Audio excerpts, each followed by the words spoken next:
Okay, good morning everyone. How are you? Fine.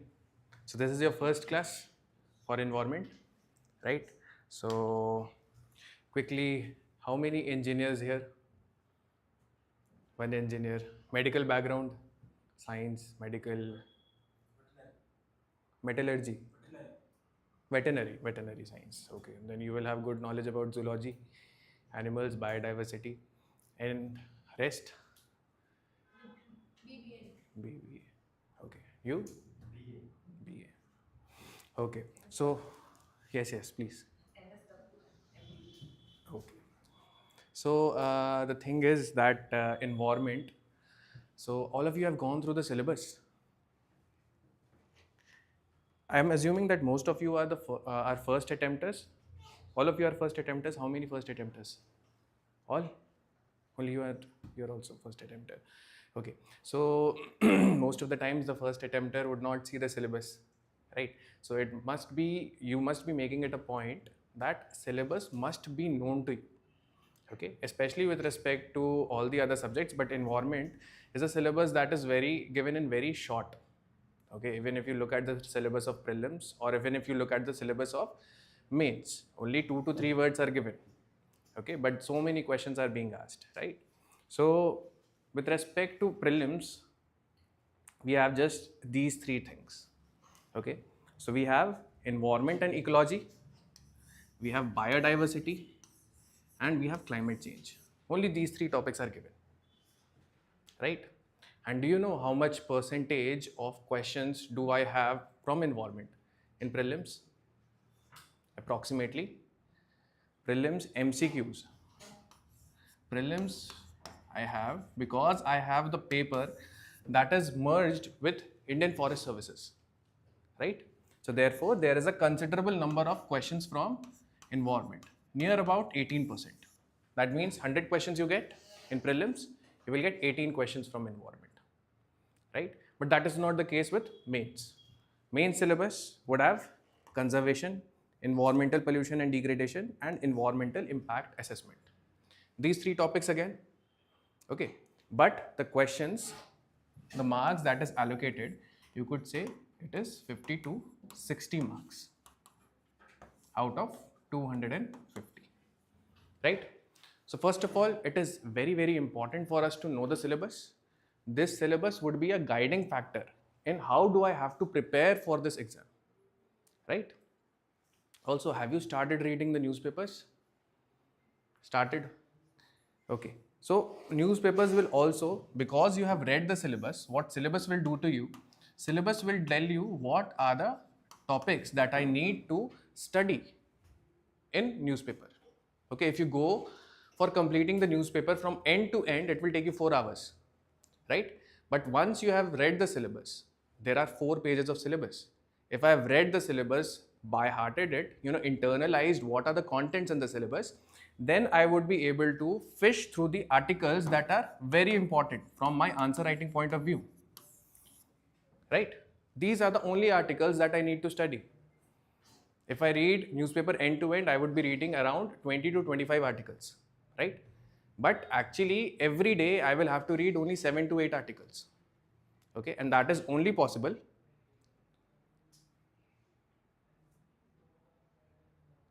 Okay, that is only possible. Just a second.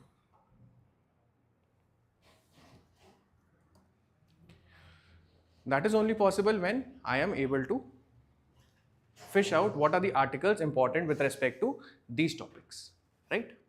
Which is important with respect to conservation of biodiversity, right? Conservation of, then we talk about environmental pollution and degradation, okay? Conservation of environment, these things, right? The second thing is,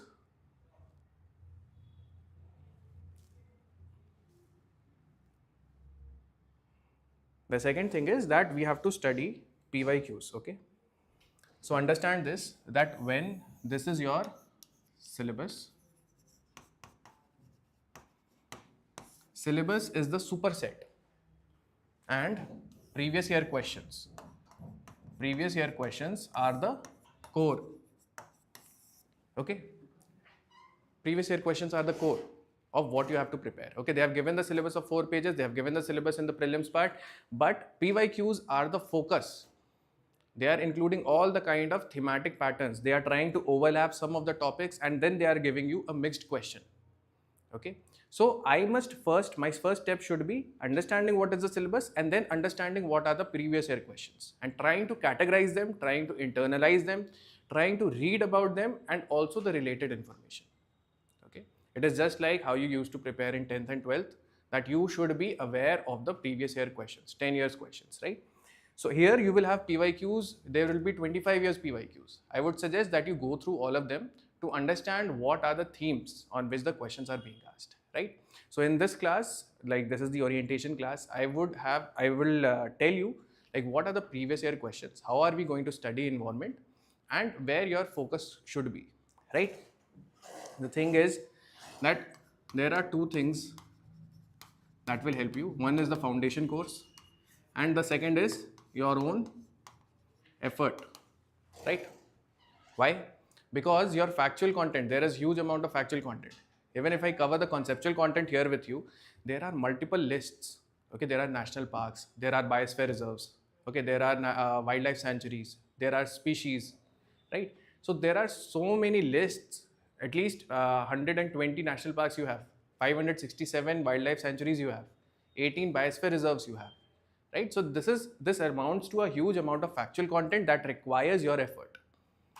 So besides the foundation course, that would be considerably covering your conceptual part as well as a part of your factual things. You have to devote some time with yourself for the factual content also, right? So basically this class will tell you what all you have to do, right? Apart from the foundation course and what all we will be covering in the foundation course, okay? So first of all, what happens in environment, we will try to cover it under 5 headers. Okay, 5 headers. One would be environment and ecology. The second would be biodiversity and its conservation.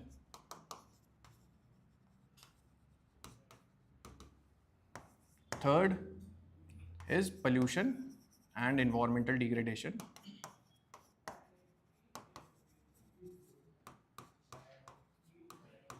Fourth, climate change. And fifth, international conventions. Okay, these are the 5 headers. These are the 5 headers under which we will be covering environment, right? These are the subtopics, and from this we will be covering our prelims portion because prelims portion is much heavier, okay? And with respect to understanding the current affairs, you would be able to answer the mains questions as well, right? So you can write this down, 5 parts.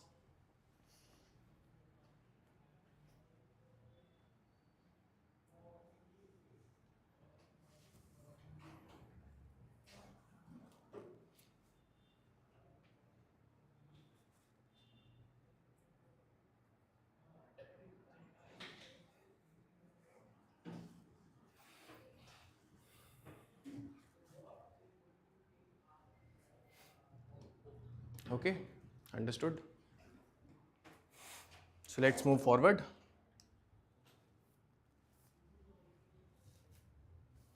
So with respect to prelims, here is a trend analysis, okay? Understanding what has been the trend with respect to last 25 years and last 3 years, okay? You should perform this kind of an analysis yourself. This is just an example of how you should do it, right? Because when you do it yourself, it gets internalized. You are able to perform as per the analysis, okay? You are not going to doubt it. Otherwise, if I just give you this one, if you just write this down, it will just be, something that you memorize. You have to internalize it, right? So if I see that I have divided it into 5 portions, same: ecology, ecosystem, biodiversity issues and conservation, climate change, pollution, and international conventions. So in the last 25 years, which topic do you think has come the most in the last 25 years in this part? Which is the number one topic? Biodiversity. This part? This is number 1. Then 2, pollution and environmental degradation. Then we have ecology and ecosystem. Then 4. Then this is 5. And what has changed in the last 3 years? What is at number 1? Ecology and ecosystem. Number 2, pollution and environmental degradation. This is 3, this is 4, and this is 5. What does this mean? The order almost remains unchanged. There is only one thing that has differed. This. These have exchanged positions, right? Which means that biodiversity issues and conservation used to come in greater amount in the questions earlier, in the last 25 years if I see the questions. But in the last 3 years, they have focused more upon ecology and ecosystem. Ecology and ecosystem is a very basic chapter. It is the first chapter of environment, first topic of environment, and it is quite basic in nature. Okay, mostly you will be dealing with the definitions. Mostly you will be dealing with the fundamental understanding of what is environment, what is habitat, what is ecological niche, these kind of things. Interactions between the biotic components, right?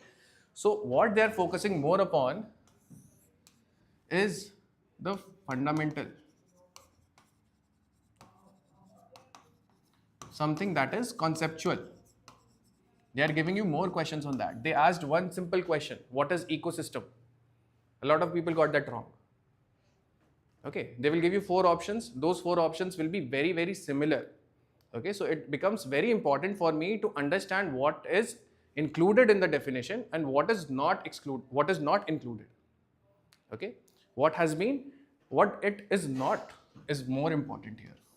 I should understand what it is and what it is not. Okay. Earlier, the focus was on biodiversity issues and conservation. It is mostly relating to the factual part. Okay. National parks, wildlife sanctuaries, animals, species, all of these things you will memorize, right? So it was mainly based on factual content. Now it is based on conceptual content. Other things remain the same, right? Other things remain the same. So this means that over 25 years, their pattern has not changed much. Only they have shifted to more conceptual questions, right? But this also tells me what is the priority order. If I'm pressed for time, like for example, in the last 15 days, where should my focus be? Okay, where should I prepare most from? So if I see that climate change has 5 questions in the last 3 years, what does this mean? It means that climate change, maybe they are not going to ask many questions from climate change. Okay, maybe they are going to ask more questions from ecology and ecosystem. So my priority is set. Priority is set with respect to understanding that first, ecology and ecosystem, it should be completed. Second, I should complete pollution and environmental degradation. Third, I should go for biodiversity, and so on, right? So if you are over devoting your time in climate change, understanding all the conference of parties. So conference of parties is something that will happen over the years. Okay, so up until now, there are 30 conference of parties that have happened. So it is not required of me to learn and memorize each and every of the COPs, right? What is more required is to cover biodiversity issues and conservation, the species that are mentioned in the PYQs, and second, the species that are there in the current affairs. If I do these 2 things, then I am ahead of at least 95% of the people who are writing this exam, right? So let us dissect this further. So the trend would say that ecology and ecosystem, I have 36% questions. That is, I'm talking about the last 3 years, okay? For any analysis, 3 data points are necessary. 3 data points. That is why I've chosen 3 years, right? It will give me a trend. So ecology and ecosystem, 36%. Biodiversity issues and conservation, I will have near about 20%. Climate change, 10%. Pollution and environmental degradation, 21%. And international organizations and conventions, I will have 15%. So this is the priority order in which things are to be studied, memorized. Okay, you should not ignore the first few parts. Ecology and ecosystem, then I have pollution and environmental degradation, biodiversity issues and conservation, and last Second last, international organization and conventions, and last would be climate change. Okay, this is the priority order. Right? Any doubts? You try to do this analysis yourself also. Okay, go and look at the 25 years papers and try to draft a table like this, try to draft the priority order. And I would suggest do this in every subject. Okay, because you are preparing for this exam. You are not preparing for any academic research. A lot of people would just, take interest in ecology and ecosystem and do PhD on it. No, I don't need to do that. Okay, what I need is the blueprint of the paper. What has been asked till now, if that has been constant over the 25 years, what makes the next year so special? It will continue the trend, right? Something that has not been asked in the 40 years cannot be asked in the 41st year. Okay, that is the assumption that I have to take. Otherwise, I will have to study everything, memorize everything. I cannot have a selective approach. You need to have selective approach in each and every subject. This is the selective approach that I am giving you, right? So, starting with the first part, we are delving deeper into ecology and ecosystem, understanding what kind of questions are there, right? So, most of the questions, ecology and ecosystem, firstly, they will talk about ecosystem. They will ask you what is the definition. Okay, 2013 question. They asked you the question, what is ecosystem? Right? Understanding terms that are related to ecosystem. What is biotic? What is abiotic? While all of these will seem to be very easy because it overlaps with your school level, but understand that they will frame the options in such a manner that they will make this also very difficult. Okay? So, what are abiotic factors? What are biotic factors? And they will delve deeper into understanding of your biotic factors, understanding who are the producers, okay, what are the autotrophs, then consumers. Basically, they will ask you, when they ask you about consumers, with respect to ecosystem. Okay.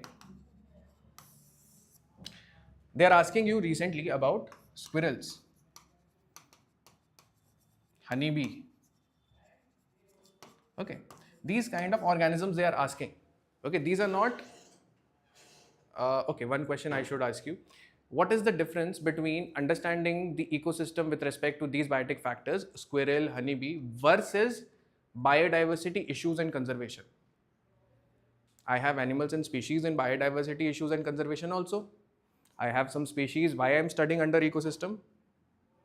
The difference is that biodiversity issues and conservation will carry the species which are threatened, okay, which need some kind of conservation, right? They would have certain type of human wildlife conflict, their life would be in danger or their habitat would be degraded. But these kind of animals that I have here is something that is found in abundance around you. They are present within the surroundings. Their lives are not threatened.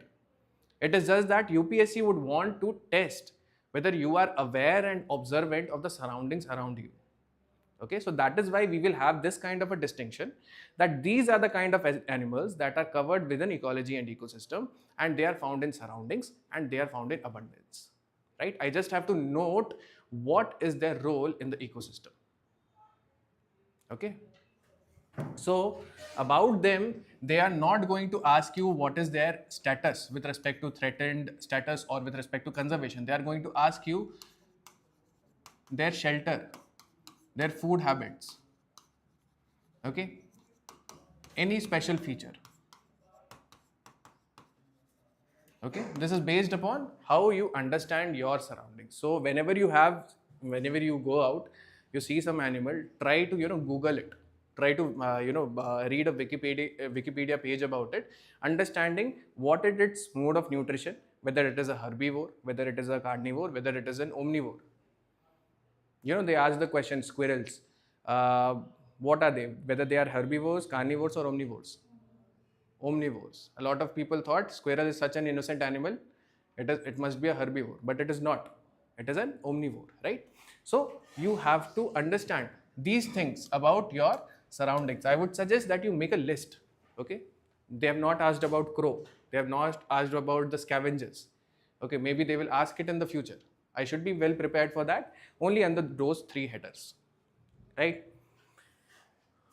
Then decomposers, something that is invisible to us. but is responsible for the cleanup of the environment. Okay, their favorite part. Decomposers, they will ask, because they are not, something that people commonly look, understand and study. Okay. Ecosystem definition, concepts related to ecosystem, this we have discussed. Ecology. Ecology, what do you mean by ecology? It is, logy means study. Eco means home. Oikos, it is derived from the word oikos. It means that there is study of interactions. When we are talking about ecosystem, we are talking about two things. One, biotic component, the other is abiotic component. These both are divided on the basis of living organisms or non-living, right? So when we study about the interactions, then that is ecology. Interactions between biotic and the biotic factors, right? So this is interactions between organism, that is between biotic and the biotic component, and environment means biotic and the abiotic component, right? These kind of interactions they will ask you. When we talk about biotic interaction, we talk about food chain, right? Food chain, food web, where one animal eats the other and is also getting eaten, and this forms a link. That is your food chain, right? That is how the energy is getting transferred from one trophic level, one nutritional level to the other nutritional level. So they are basically going to ask you, what are the kinds of food chain that are present on the land? What are the kinds of food chain that are available in the aquatic ecosystem? Okay. So most of the time people would know about the terrestrial food chains. Okay. So they will start testing you about aquatic food chain. Okay. Have you heard of diatoms? Diatoms, dinoflagellates. Yes, so they are producers. Okay, they are classified as phytoplanktons. Phytoplanktons are the producers for the aquatic ecosystem. Okay, it is just that we do not know the name, that is why we are not able to answer. Okay, otherwise aquatic food chain is also something that they are going to focus upon and ask you, right? So next would be the types of ecosystem. Okay, what are the different types of ecosystem they will ask you? Okay, and this is the list of the most of the types of ecosystem that they have asked. Of course, we have different types. We have terrestrial ecosystem, we have aquatic ecosystem. Within terrestrial ecosystem, you will have forests, grasslands, deserts. So they have asked you, these are terrestrial, right? The rest, this part is aquatic. And then there is something known as ecotone, that is something in between, transitional zone. Okay, that has features of both aquatic as well as the terrestrial ecosystem, right? So it will have the biodiversity that is with respect to both of these ecosystems, and those are wetlands and mangroves. And these become very, very favorite topics of UPSC. Why? Transitions. It will not talk to you about 0, it will not talk to you about 1, it will talk to you about something in between. That is where UPSC's favorite areas lie. Okay, of course they will ask you about this and this also, because these are easier to answer. Transition zones are a bit difficult to answer because it has the characteristics of both the ecosystem. The biodiversity present is having the characteristics of both the ecosystem. Okay, it is sustainable in both the ecosystem. That is why, right? So mangroves, what are the characteristics of mangroves? How the plants are tolerant of the saline conditions, the marine ecosystems, right? Wetlands which form, which are particularly important from nutrient point of view. And a lot of animals, biodiversity will migrate to these wetlands every year. Okay. So with respect to forest, it is not like they are asking all the forests. These are the forests that they have asked in, you could say, last 10 to 15 years. Okay. So that narrows down my study. Okay. This list is just to give you an idea that how narrow your study can be, or how particular you have to be with respect to these, that these are non-negotiables. Right? They are asking about tropical rainforest, tropical deciduous forest, equatorial forest. How many forest types does India have? In geography, you would have started. Forest types. So you will have multiple types of forest. Okay, evergreen forest is there, semi-evergreen, moist deciduous, dry deciduous, right? Pines, These kind of forests you will have. Okay, that will vary according to the climatic zones. Okay, that is with respect to the availability of temperature as well as rainfall. Okay, it is divided in that manner. But what they are asking about tropical rainforest, they are asking about tropical deciduous forest, they are asking about equatorial forest. So I have to learn about them definitely. Okay, I cannot go without doing them to the exam. Then grasslands, only one time they have asked, 1 or 2 times they will ask, and they have asked about savanna, right? Then third, deserts. Okay, when they ask about ecosystems, they are asking about what are the kind of adaptations that the animals and the plants will have due to precipitation and temperature of the place, right? So they will ask you about deserts, they will ask you about leaf modifications. Okay, that is with respect to the biodiversity present in all of them. So I'm talking about biodiversity, their adaptations. I'm talking about what are the kinds of animals and plants that are found. Okay, I'm talking about what are the climatic factors that are present for sustenance of such kind of biodiversity. Right, you can look at a question that was asked. Okay, which of the following leaf modifications occur in desert areas to inhibit water loss? Okay, because the main problem in desert is that it has arid conditions, dry conditions, right? This means that there would be conservation of water. Okay, conservation of water, and therefore these are the things that the leaves will have. They will be hard and waxy leaves. There would be tiny leaves because they will reduce the amount of surface area through which transpiration, that is loss of water, happens through the leaves, right? Thorns instead of leaves. So we have example of opuntia, right? So D would be the correct answer. But the thing to understand here is that they are asking me about the modifications, adaptations, even with respect to animals also, right? Wetland and oceans, basically they are going to ask you about the productivity or biodiversity, these things, and also productivity. Productivity means that how much biomass is being accumulated over a period of time.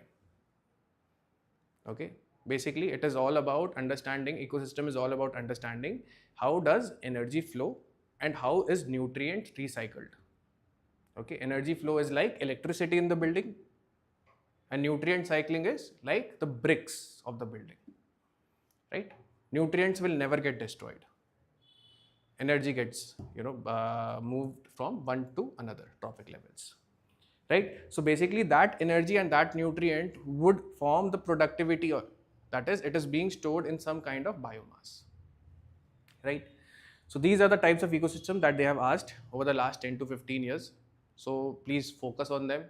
Okay, at least if you are studying about forest wholly in geography, do focus upon these exclusively as well.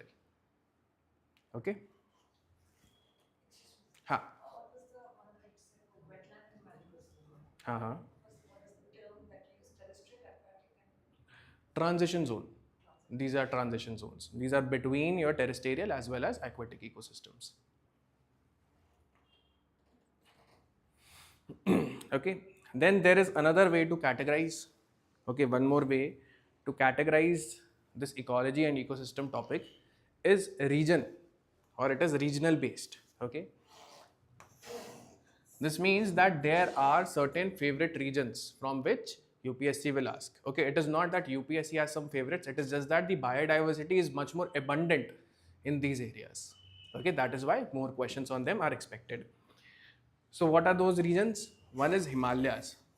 Okay, Eastern Himalayas, Western Himalayas, they will ask you about what is the kind of vegetation that are found, what are the kind of animals that are found. If you move up the Himalayas, so this is Himalaya, then at different levels, you will have different kinds of vegetation. Okay, so where will rhododendrons be found? Where would junipers will be found, right? These kind of questions from Himalayas. Then you will have Northeast. Northeast is a very, luxuriant with respect to vegetation, right? Multiple tribes are also there. You have heard about Meghalaya, right? Garo, Khasi, Jaintia, these are the hills, right?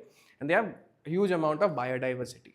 Okay, it is also one of the biodiversity hotspots. So they will ask you again vegetation, what is the fauna, right?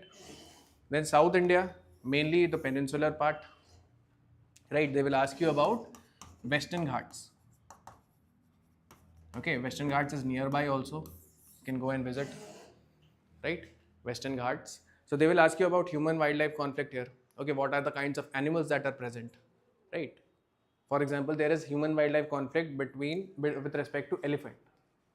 Okay, and there is no perfect way of trying to end that conflict. Okay, people try different kinds of methods. One is trenching, like creating some kind of barrier between the elephants as well as the crops, right? Some try electrical fencing, like this is the crop field, this is the crop field, and they will encircle it, and this would be dug out, this part. So whenever the elephants come here, they won't be able to jump, right? So this is one of the ways in which even the elephant is also not harmed and the crops are also not harmed. But everything will have some kind of issues with respect to each of the solutions that are given, right? What? Increase. Can you increase it?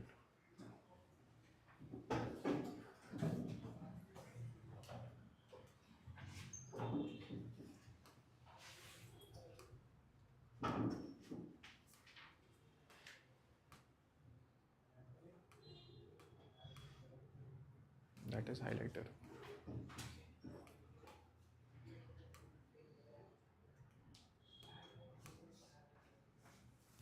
Wait.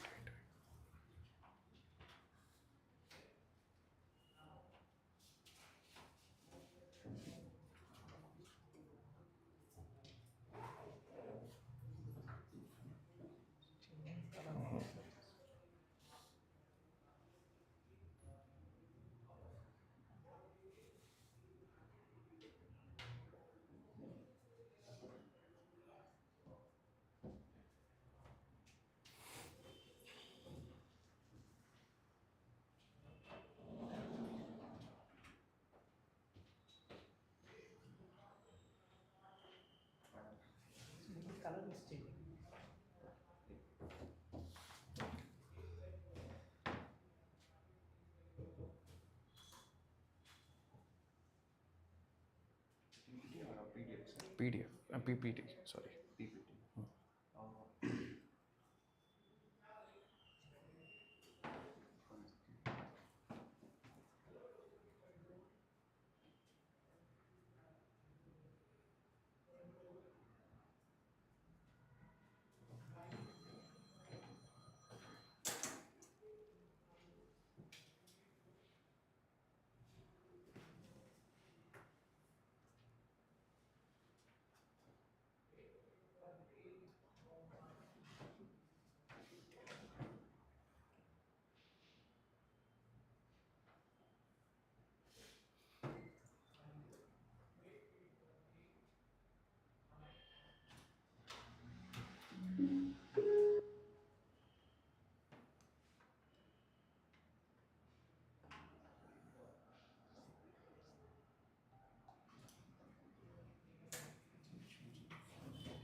Okay, PDF is also there. Here you can see.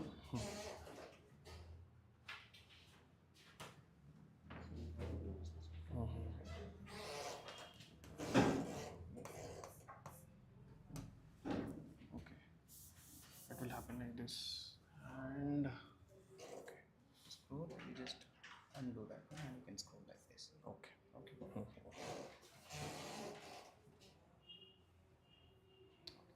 Okay.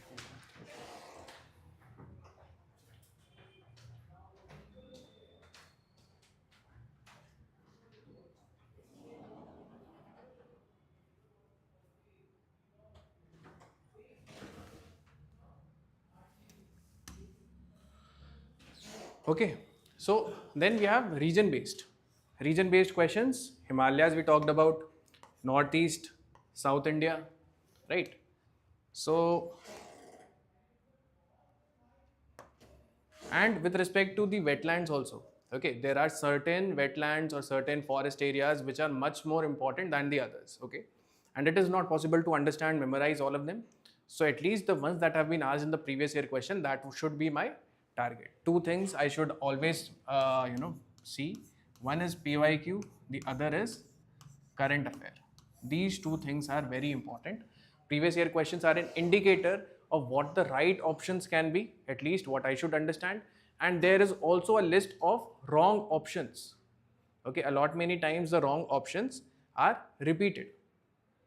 Right? For example, one thing that I've observed, and you should also try to observe, Manas National Park, whenever they are giving it in the options, like which of the national park has certain kind of special feature, right? This is a question.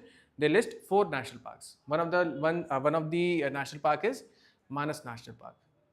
It may happen so that it is always the wrong answer, right? So I should be aware that what is contained within Manas National Park, what is the wrong option, right? So it becomes important for me that at least for the last 3 years, each of these areas that are mentioned both as the correct option as well as the wrong option, I should do a little bit of research upon them, right? I should understand what are the types of questions asked about national parks, right? So the second thing is with respect to understanding what is there in the news, what is there in the current affairs, right? Current affairs are an indicator of what you have to study in the static part. Okay, current affairs, you might feel that the news itself is important. Yes, the news can be important, but it is also an indicator that go back to your book, understand how it relates to the static part, learn about that static part. More often than not, there would be a question from the static part itself. Okay, but it will relate to the current affairs, right? So they are checking your fundamentals, how strong they are, right? Then these are the places that they have asked multiple times: Vitarkanika, Dipor Bill, Chambal River, Pulicat Lake. Very important. Multiple times they have asked, right? So you can see some questions that have been asked in the previous year question. With reference to this, Gucci, sometimes mentioned in the news, consider the following statements. Okay, they are first asking you whether it is a fungus, whether it grows in some Himalayan forest areas. It is commercially cultivated in Himalayan foothills of northeastern India. See how the areas are important for them. One is Himalayas. They are talking about Himalayas. They are talking about northeastern India. Okay. They are asking about whether it is a life form. Which kind of a life form it is. Okay. That is from your ecosystem part. Okay. Understanding how life differentiates between the plant kingdom, animal kingdom, you will have your Protistas, you will have Monera, what kind of kingdom does it lie under, right? Then from ecological point of view, which one of the following assumes importance being a good link between Eastern Ghats and Western Ghats when we are talking about South India, right? So they are asking you what are the tiger reserves that are linking between the Eastern Ghats and the Western Ghats, right?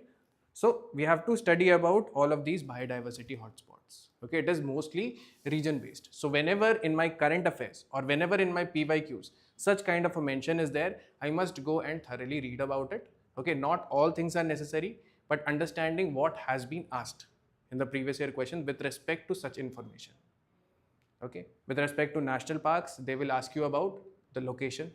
Okay, for national parks or biosphere reserves or wildlife sanctuaries or tiger reserves, they are going to ask me about location. They are going to ask me about flora, fauna. Okay, they are going to ask me about climate of that zone. Okay, they will ask me about the status, that is with respect to the species, whether they are threatened or not. Okay, these things they will ask me. So for every national park that is there in the PYQ and the current affairs, I must know all these 4 things, at least these 4 things. That is what they have asked in the last 25 years. And therefore, I should limit myself to that itself. Right?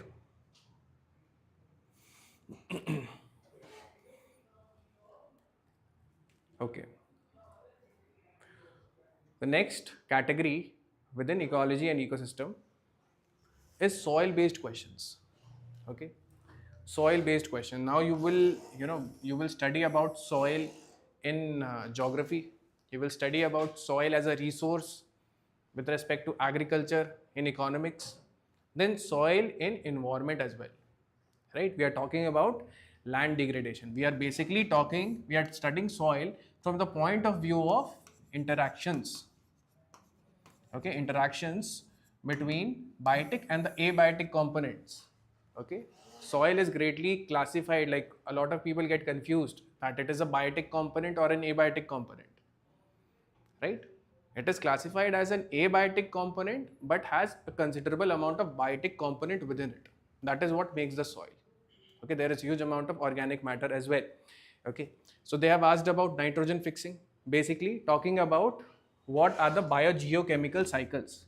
You have nitrogen cycle, you have carbon cycle, you have hydrological cycle, all kinds of cycles are there. We have studied in school level, right? So they are talking about nitrogen fixing, particularly important. Why? Because nitrogen is found in abundance in atmosphere, but with respect to soil, it is very difficult to have that much abundant nitrogen. Okay, and for that microorganisms are needed to fix that kind of nitrogen. They have asked in 2013, they have asked in 2022. Another evidence that previous year questions get repeated. Okay, not exactly, but in some way or the other. Okay, whatever knowledge you have gained from understanding the PYQs, they would be helpful in the further papers also, right? Then weathering of rocks, sedimentation cycles. Again, this is a part of biogeochemical cycles. Okay, sedimentation cycles, how it relates from atmosphere to lithosphere to hydrosphere. All of these cycles, how they are present, right? They will ask you. Agricultural soils, irrigation methods. Okay, they are talking about what is the health of agricultural soil. Why is there a need for nitrogen fixing? Why is there is a need of fertilizer? Okay, what happens when there is overuse of fertilizers? Okay, they will ask you events like eutrophication. Eutrophication means that there is excess use of fertilizers and then over watering them, over irrigating the fields will lead to those nutrients flowing into the water bodies nearby, and that will cause eutrophication, right? So such kind of phenomenon they will ask you. Okay, look at the questions. Which of the following are nitrogen fixing plants? Okay, nitrogen fixing plants they have asked. Then they have asked about the agricultural soils release nitrogen oxides into the environment. This is again a question of nitrogen cycle. Then cattle release ammonia into the environment, again relating to the nitrogen cycle, NH3. Poultry industry releases reactive nitrogen compounds in the environment. Okay. Then again, with respect to the biogeochemical cycles, the weathering of rocks is the main source of release of nutrients to enter the cycle. Which one of the cycles is correct? Right? So they will ask you these type of questions. They are very easy. Okay, but only that you need to be well aware of how these cycles proceed. Right?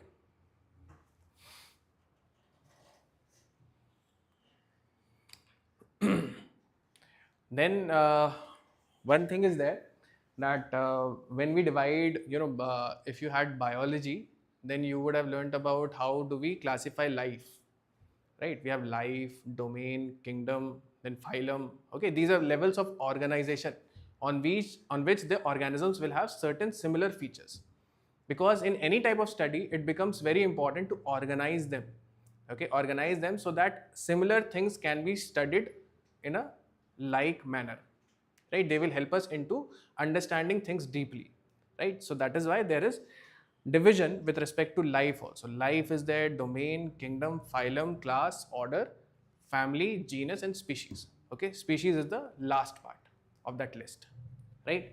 So at the level of kingdom, we have plant kingdom and then we have animal kingdom. Okay, I have divided it into these two parts because it helps us to understand things in a better way. Okay, so what are the trees that they have asked? The trees are juniper, mahogany, silver fir, spruce, red sanders, oak, and sandalwood. These are the questions. Okay, in the last 10 to 15 years. Okay, it is the accumulation of all the trees that have been asked. None of the trees have been added from my side. These were the options, right? Then they have asked this question. I think this was in 2022. Congress grass, lemon grass, nut grass, elephant grass, right? Insectivorous plants. Okay, how do they derive nutrients? Right, they are especially present where there are nutrient deficient soils. Right, they become very important for the exam point of view. Pitcher plant, all of these. Right, rhododendrons they have asked about with respect to Himalayas. This is with respect to insectivorous plants we talked about in the last question. Right, so this is a question 2007 with respect to insectivorous plants also. Okay, it was very much in trend during 2012 to 2020. Okay, now also one or two questions can be asked from insectivorous plants. Okay.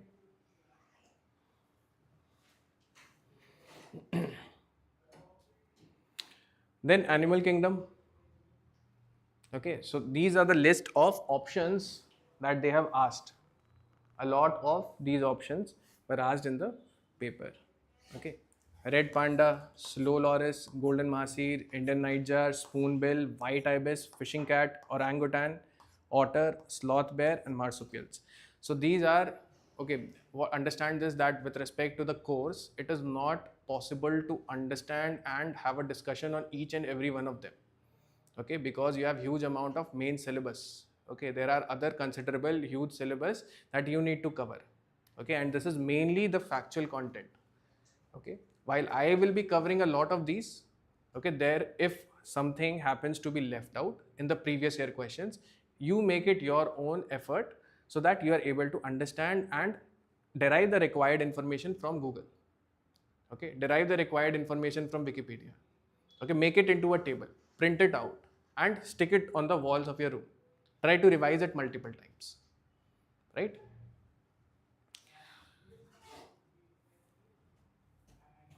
Then with respect to plants and animals we had, this is one example where they have asked about the food chain, and it is particularly relating to the aquatic food chain, right? They are asking about diatoms, crustaceans, herrings, right? And with respect to mushrooms,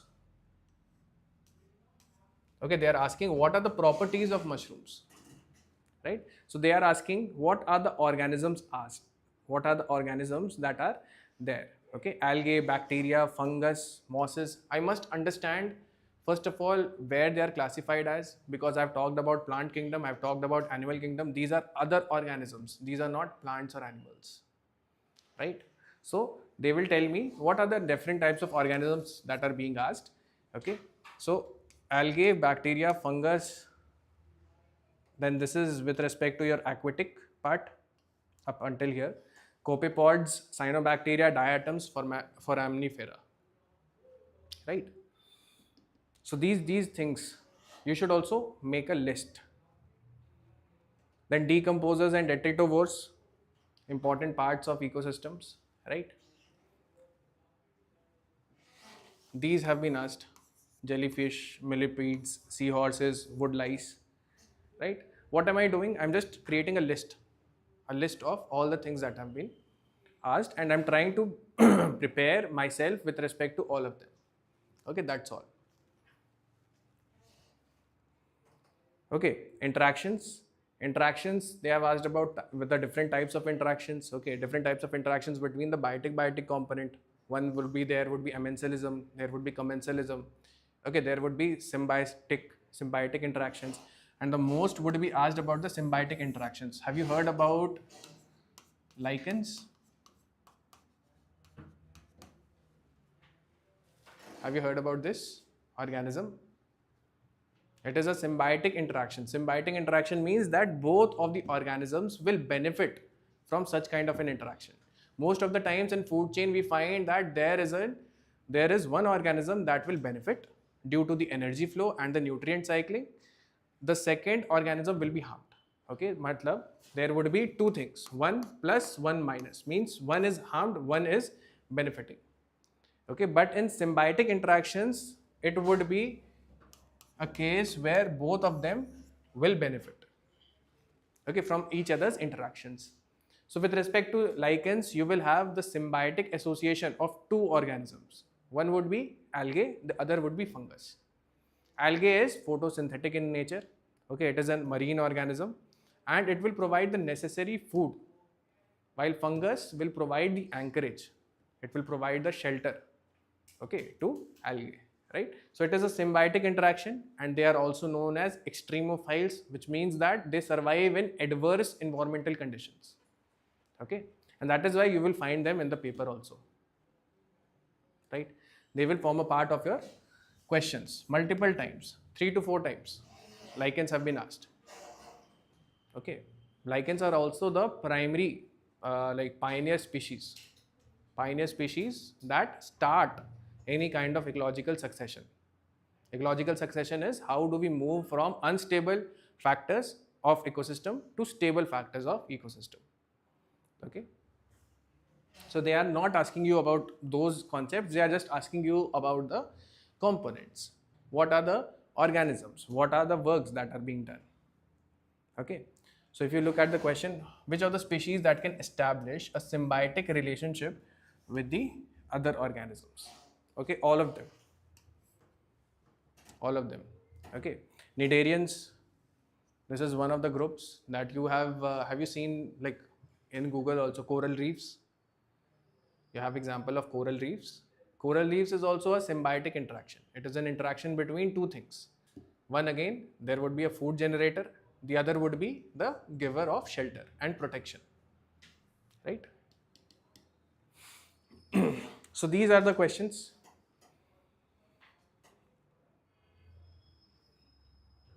Okay. So this is some part that you can write. This is the summary of all that we have discussed. Okay. This is with respect to the first part, ecology and ecosystem. You can write this down.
Done?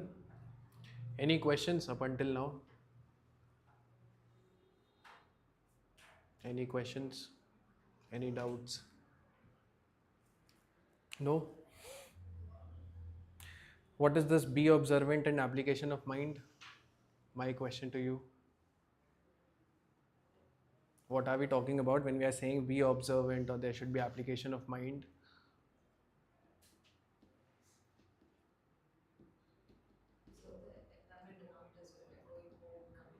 Yes. Okay. And application of mind means that there might be, certain types of keywords, that there can be combination of keywords that will become important. Okay, that means they are asking if there are two themes. Okay, basically what we have done are the themes. Okay, one would be region based theme, one would be soil based theme. Okay, one would be the interactions, one would be the ecosystem definitions and all the terms that are related to ecosystems, right? So if there is some overlap, suppose say with respect to Himalayas, with respect to nitrogen fixing plants that are found there particularly, and with respect to some other theme, then I should apply my brain. I should be very vigilant that such kind of an overlap of theme has occurred, and this becomes a very important question from exam point of view because the overlap of themes is there. Okay. Then moving on to biodiversity and its conservation.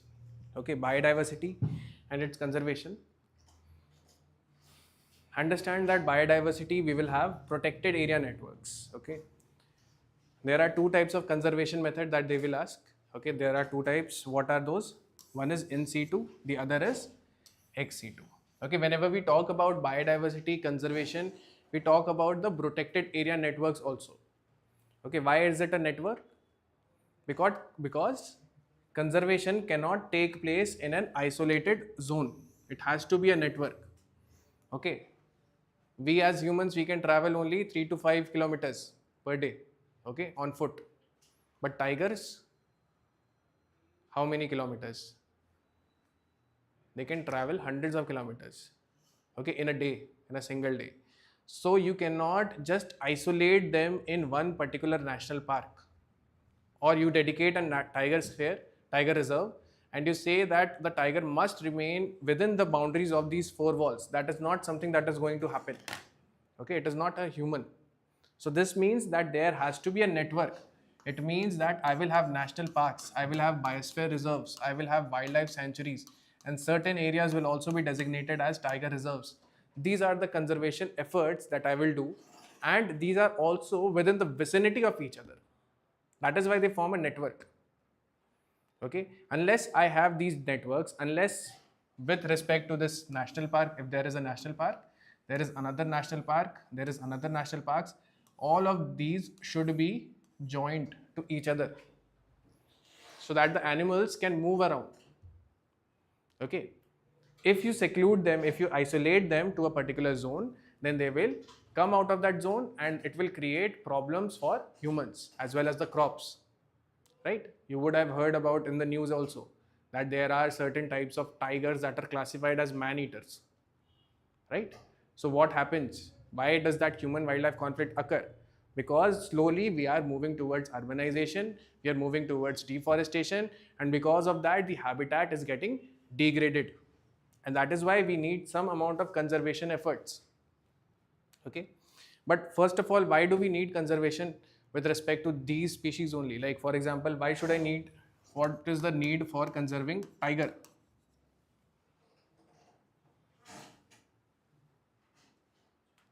Basic question, school level. What is the need of conserving tiger? National animal. Before that, it should not be conserved. Limited? Okay. Then what happens due to limited number? Hmm. Hmm. So we want to see in 3D, that is why. Why? Like so many plants and animals go extinct. What is the use? Like so many plants and animals we don't see also, right? Balancing, rest. Okay. So basically, it is that species that is acting as the predator, right? Because if I don't have tiger that is at the top of the food chain, if it is not holding on to the carrying capacity of the ecosystem, if there is no tiger, there will be huge population of deer. If there is huge population of deer, then you will have less population of plants. Then there would be more population of deer, there would be competition with respect to the other herbivores. Okay, so just to keep a check on the population, this kind of a feedback loop is there, and that feedback loop is through the food chain itself. And we talk about conserving the topmost predator. Okay, if this is not there, then the huge populations can exist at different trophical levels, and that will destabilize the ecosystem. That is, it is not going to reach its stable form. Right? So a certain number of population of tigers is needed, certain number of population of deers are needed. Okay, certain amount of plants, that is the fauna, that is required. Right? So that is why we focus on the conservation measures with respect to these. These are called umbrella species. Right? So when we focus on this, the whole of food chain falls into order. Right? Then the second thing is with respect to its habitat. Okay, when we have learned what are the animal species that we need to conserve, we should also understand what are we trying to conserve. Okay, what is conservation? So we are basically talking about habitat degradation. The number one thing that is leading to such kind of threatening status of these biodiversity is the habitat that is being continuously degraded. Okay, it is one of the 4 evils that is leading to biodiversity being threatened. Okay, so one thing is either the habitat is degraded. So this means that I cannot conserve the biodiversity, flora and fauna within the habitat. Okay, because it has degraded and because there has been depletion of resources that were present for the animal to survive. Right? So what is that kind of a conservation? We have 2 types of conservation. One is in situ and one is ex situ. Okay, so in situ and ex situ, what are the differences? Have you heard of these terms? Hmm. Hmm. Hmm. Hmm. In their habitat. Hmm. In their natural habitat. If you conserve them, then that is in situ conservation. Okay, if you move them out to a place where you give them the necessary habitat, then that is ex situ conservation. Right? So when we have the problem of habitat degradation, then we will move towards ex situ. Ex means exiting, in means staying there where you are. Okay, you are being conserved, the animal is being conserved in the natural habitat itself. In situ means that there might be less problems of habitat degradation. Okay, there might be more problems related to the food chain, there might be more problems related to the invasive alien species that are there. Right? So in situ conservation and then ex situ conservation. So for plants, what kind of ex situ conservation do we have? Like removing them from the place that is being threatened. We have botanical gardens, right? For animals, zoological parks, right? Zoos we have. And then in situ conservation, we have various kinds of national parks, biosphere reserves, wildlife sanctuaries and tiger reserves, right? How many national parks do we have? 120 plus. Okay, biosphere reserves 18 plus. 18 only, but 12 are under the UNESCO Man and Biosphere. Wildlife sanctuaries 567. Okay, tiger reserves more than 50. So how are we going to cover them? It is not possible, right? So that is the reason I have been telling you that you focus on your previous year questions and the current affairs. Okay, it is not possible. Even when everyone has prepared, we have also started with understanding that there has to be a list. I have to see what are the headers under which I have to know this biosphere reserve or national park, and accordingly I will have to prepare. Okay, only through the previous year questions and the current affairs. If something comes out of that, then that is not my responsibility. Okay, because it is not possible. I have to prepare for mains, I have to prepare for other subjects. Okay, there are considerable subjects in which factual content is to be memorized, history is to be memorized, right? Art and culture is there, ancient, medieval, modern, all of these things have to be memorized, right? So conservation, let us see what all questions they will ask you. So till now they have asked you about, when I talk about wildlife sanctuaries, I said there are 567 wildlife sanctuaries. Okay, and imagine how many have they asked in the last 25 years. This is a list of all 25 years worth of wildlife sanctuaries. Okay, Muddumalai is the only wildlife sanctuary that they have asked 2 times. Rest they have asked once. How many are there? 11. What does this tell me? Out of 567, even I would have asked 2 or 3 wildlife sanctuaries, then also a considerable portion of 567 wildlife sanctuaries would have been left,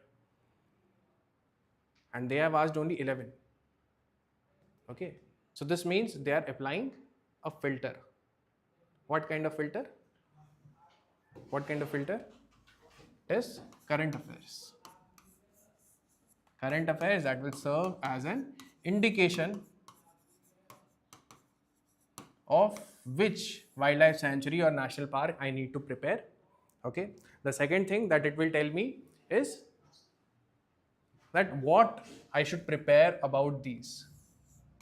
That should be through the previous year question. Previous year question will tell me what I should prepare about these national parks, wildlife sanctuary, tiger reserves. Understood? So after the classes get over, you will have considerable time. You will have so many amount of newspapers, articles. You will have magazines, right? So there would be mention of some national park, some wildlife sanctuary. So that you have to consider as an indication, and come to the previous year question. Understand what kind of questions are asked from wildlife sanctuaries, and then prepare that for that particular national park or wildlife sanctuaries and so on. Right? So this is the filter. This is how you understand the filter that UPSC is applying and having 11 questions, 11 wildlife sanctuaries out of 567 that are being asked. Right? Similarly, we have national parks. So again, national parks, we have 120 plus national parks. How many have they asked? They have asked near about 20. Okay, nearly, you could say 20 have been asked. Again, what is the filter? The filter is current affair indicates, previous year question tells me what they are going to ask me. Okay? So they are going to ask me about, among the following tiger reserves, which one has the largest area under critical tiger habitat. Okay. So if I have not studied in this manner, understood that I have to prepare for superlatives also. Superlatives means what is the highest, what is the lowest with respect to altitude, what was the first, which is the recent most, which is the largest, which is the smallest. Okay, this is another way of filtering information. Okay, it is much more important for me to know which was the first national park than knowing all the national parks. It is most important for me to know which one was the recently declared national park. Okay, which one is at the highest altitude. Okay, which one is at the lowest elevation levels. This distinguish between the various kinds of national parks or biosphere reserves that we have. Okay, one is with respect to the location, understanding location, flora, fauna, understanding the climatic zones. The other is with respect to superlatives. Even within those, what do I have to prepare? Right? So clearly they have asked largest. Okay, with respect to, we were understanding what are the things they are asking national parks. So they ask about location. Okay, they are asking about the management. There is no human habitation inside the park. Then it is one of the natural habitats of Great Indian Bustard. So they are talking about 3 things. One is the location. The second, they are talking about how is the national park in general managed. Okay, this was related to the current affairs. Okay, so the third thing they are asking about is fauna. What kind of animal is present there? Right? These are the national parks. This you have to definitely prepare. Okay. and try to focus on those things first. Huge amount of factual content is there, but if you revise it thoroughly, understand this, that memory works in this way. Concepts are understood and managed and revised. Even if you revise it on 15 days, it will be there. But but factual content is something that you have to revise every third day. Every third day or every week you need to revise it. Okay, otherwise it will get eroded. Right? Your exam is 1.5 years later. So by that time, even if you are memorizing it at this point of time, you will need multiple layers of revision. Along with that, you need your previous year question. Along with that, you need your mock test. Right? So this is a 3-pillar strategy that you need to have so that the factual things are engraved within your mind, within your memory. Now biosphere reserves, there are 18 biosphere reserves. Again, see the filter. Only 3 are asked. Agastya Malay, Seshachalam and Nokrik. Only 3 biosphere reserves. There are 18 biosphere reserves and out of them 12 are under man and biosphere. Okay, and what they are asking the address. They have asked the address with respect to Agastya Malay Biosphere Reserve. Okay, basically what is the protected area network that is surrounding this Biosphere Reserve. Right? So this becomes a part of the filter that we have created. We have said that location, we have said flora, fauna, we have said climate, we have talked about the threatened status. These 4 things, it lies within that. Right? This is how I should prepare. Okay. The filter is again current affairs, indication, and PYQs will help me to prepare what. Okay. So basically I'm showing you all the evidence. Okay, evidence of how the paper is being made. Basically the idea behind it. Okay, you can write this part.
Okay.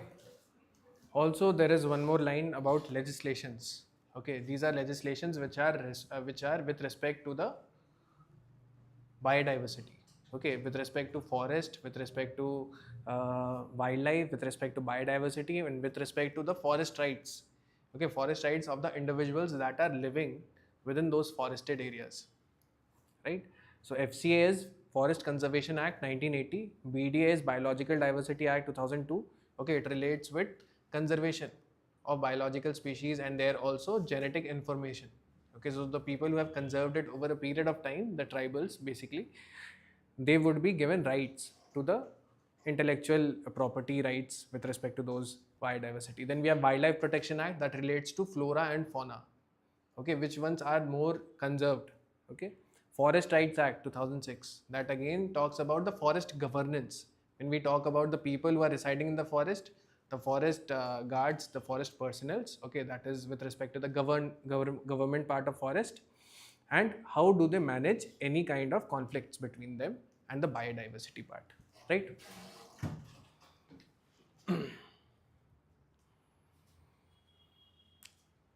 Okay, so biodiversity and conservation. Okay, so this is a list that I have made that you should also make, right, as a part of your own analysis, right? These are all the animals that I have observed in the last 25 years in the previous year question, right? And I've observed with respect to these species, what have been asked? They have asked where are they found naturally? They have asked where have they been found naturally? Okay. Second, what are their characteristics? Characteristics, that is their activity if they have certain kind of adaptations due to the environmental changes, okay, over a long period of ecological time. Then their protection status, whether they are hunted or whether they are having any kind of human wildlife conflict or whether they are threatened by any of the issues, right? Then their reproductive patterns. Okay, where do they, whether they migrate to reproduce.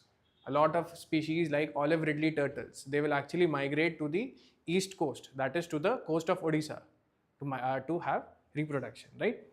So whether they are hunted or not, what do they eat, what is the consumption pattern?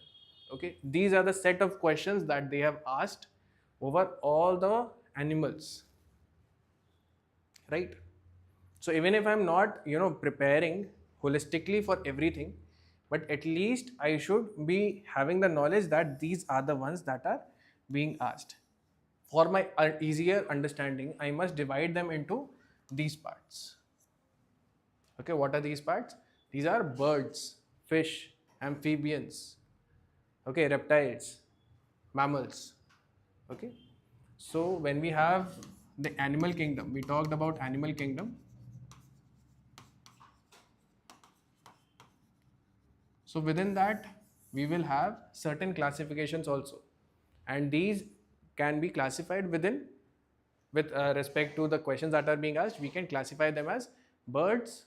We can classify, I will write it here.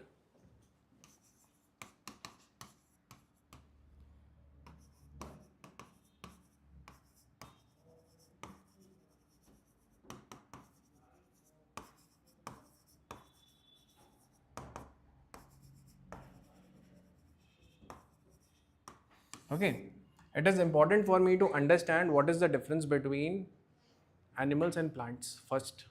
Then understanding what is the difference between birds, fish, amphibians, reptiles and mammals. Okay, whether they are cold-blooded or warm-blooded. Okay, whether they reproduce by giving life to the young ones or there is eggs with respect to their reproduction, right? So these kinds, first of all, if I organize all of these species that have been asked in the previous year questions in one of these categories, then it would be easier for me to differentiate broadly, right? Broadly understanding how one is different from the other. For example, dolphin. We have, with respect to dolphin, we have conservation efforts and that is called as Project Dolphin. What is dolphin? Is dolphin a fish? Dolphin is a fish. It is a mammal, right? What makes it distinct from the fish? Why do we call it mammal? Okay, so that kind of a difference must be understood to me. Okay, because that becomes the point of question in the beginning also. They will give one line in writing. They will ask whether it is one of these above. Right? So of course I will like not be able to read it out, but you must prepare this list. Okay, try to focus upon where they are found naturally, what are their characteristics, what are their activities, what are their adaptations, what is with respect to their reproduction, okay, their behaviors, their then what do they eat, that is whether they are herbivores, omnivores or carnivores, whether they are protected under any kind of legislation or not, right? So, if you look at these questions, which of these above are generally nocturnal or most active after the sunset? Okay, so only two out of lion-tailed macaque, Malabar civet, and sambar deer. Okay, these are ones which are either they are endangered, either they are very popular in news, right? So they are asking you whether what is the characteristic, what is their characteristic with respect to adaptation, any activity. That is, they come out only at night. Why? Because they do not have physiological adaptations. That is, if the temperature increases, then they are not able to adapt properly, right? That is why, that is the reason that they will come out only in night. And that has been carrying over with respect to generations. It is not something that it is a preference for them. It is behaviorally embedded in their DNA, generations after generations, right? Similarly, look at this question. Asiatic lion is naturally found in India only. Double-humped camel is naturally found in India only. One-horned rhinoceros is naturally found in India only. Okay, they are all talking about where it is found naturally, right? And also notice the word when you go deeper into the previous year questions, you will notice that there is usage of some words like only, like some. Okay, so all of these statements, it is not a coincidence that they are asking about these words. Okay, only means that there is no other area where these are found naturally. Okay, similarly, you had seen a question before for mushrooms, right? For mushrooms, there was this one question where they were asking about the properties.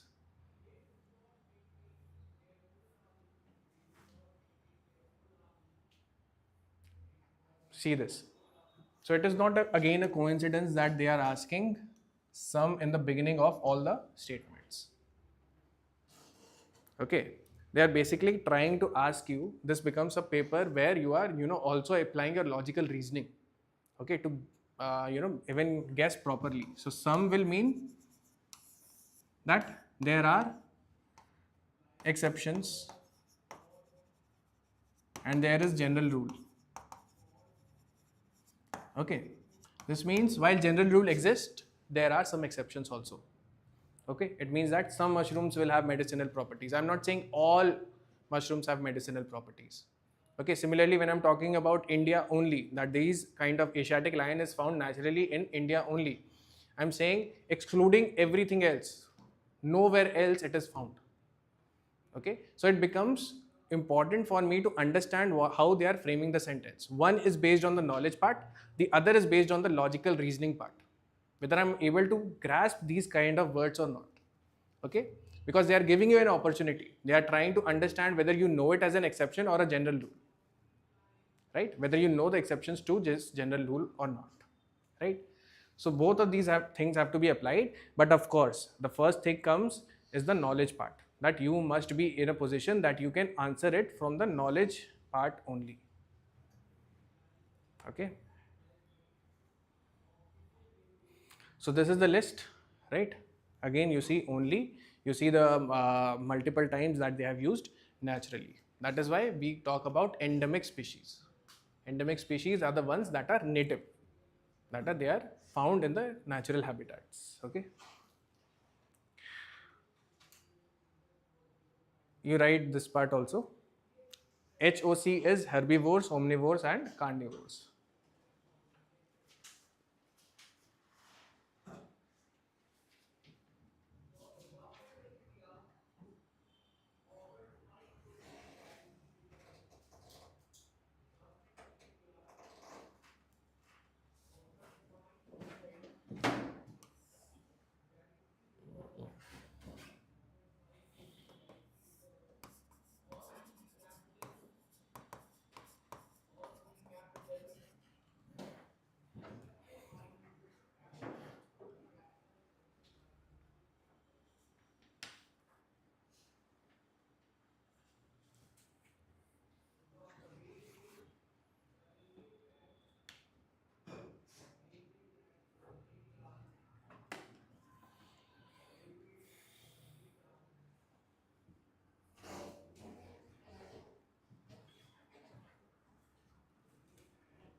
Done?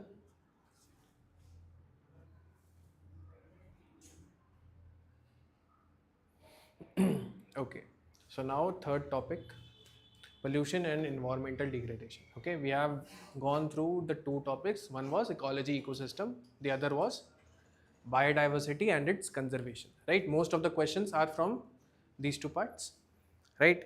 The next thing is pollution and environmental degradation, understanding what kind of questions are being asked. Okay, the number one thing is pollutants. Okay, first we must understand what are the pollutants. What kind of pollution do we have in urban cities? We have air pollution, we have water pollution, we have land degradation, and anything else? Noise pollution, right? Then you can go on and extend it to light pollution also, right? Because of urban cities, there is huge amount of light that is being emitted, right? So with respect to each of these pollution activities, I must understand like what are the measures, what are the parameters in which I say that air pollution is rampant in a city. Okay, for example, understanding the Delhi's air pollution. Okay, what are the parameters through which we understand that there is pollution? AQI, but what are the components of AQI? Right? So we are understanding what are the kinds of, for example, in AQI, as you have mentioned, we will have particulate matters, PM 2.5, we have PM 210. Okay, these are particulate matters and these are particularly important. These are suspended particulate matters and they can deposit deep inside the lungs and that can enter your bloodstreams. Okay, and that will stay there, cause you diseases. Okay, they will cause problems like asthma. Right? Then we have certain number of gases. We have sulfur dioxide, we have nitrogen oxides. Okay, what else? We have ozone, right? Carbon monoxide. So what are the gases that we are measuring? Okay, what are the components, that is suspended particulate matter, that we are measuring? And when we are measuring the AQI, air quality index, then what are the gases that we are measuring that are deteriorating with respect to human health? Right? So when we observe all of this, we understand what are the pollutants first. Okay, secondly, what makes it a pollutant? Okay, because if these are available in trace amounts, then it is not a threat to human health. It is only when they cross a certain threshold. Okay, there must be a certain threshold because of which it becomes very harmful for human health, right? So I must understand first what are the pollutants. Second, what are the threshold beyond which it becomes a pollutant, right? Similarly, with respect to water, okay, you will find that there are cases of drinking water as well as the water that is used for agricultural purposes, right? There would be arsenic, huge amount of arsenic within it. Okay, people will suffer from fluorosis. Okay, that is increased fluoride concentrations. There will be uranium concentration also found in the groundwater of Rajasthan wells, right? Such kind of things will happen, right?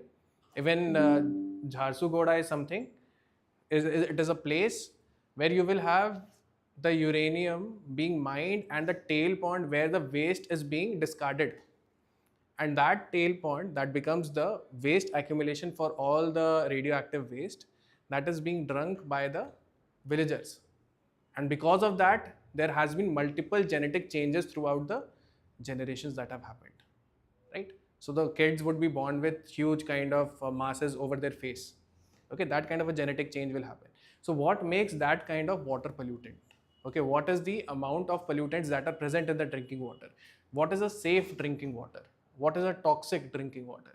Okay, what is something that is good for your agricultural purposes? Okay, and what are the measures in which these kind of pollutants can be filtered out? Okay, similarly, land degradation. Okay, when we talked about fertilizers, we talked about nitrogen fixing. Okay, of course, there is overuse of fertilizers also because there is deficiency in knowledge of soil health, right? There is one scheme called soil health card. Okay, because you would be knowing that we have agriculture. Agriculture is the main occupation for a lot of population percentage in this country, right? But it contributes very less to the GDP. Okay, how much percentage is devoted to agriculture? Nearly about 50-60%.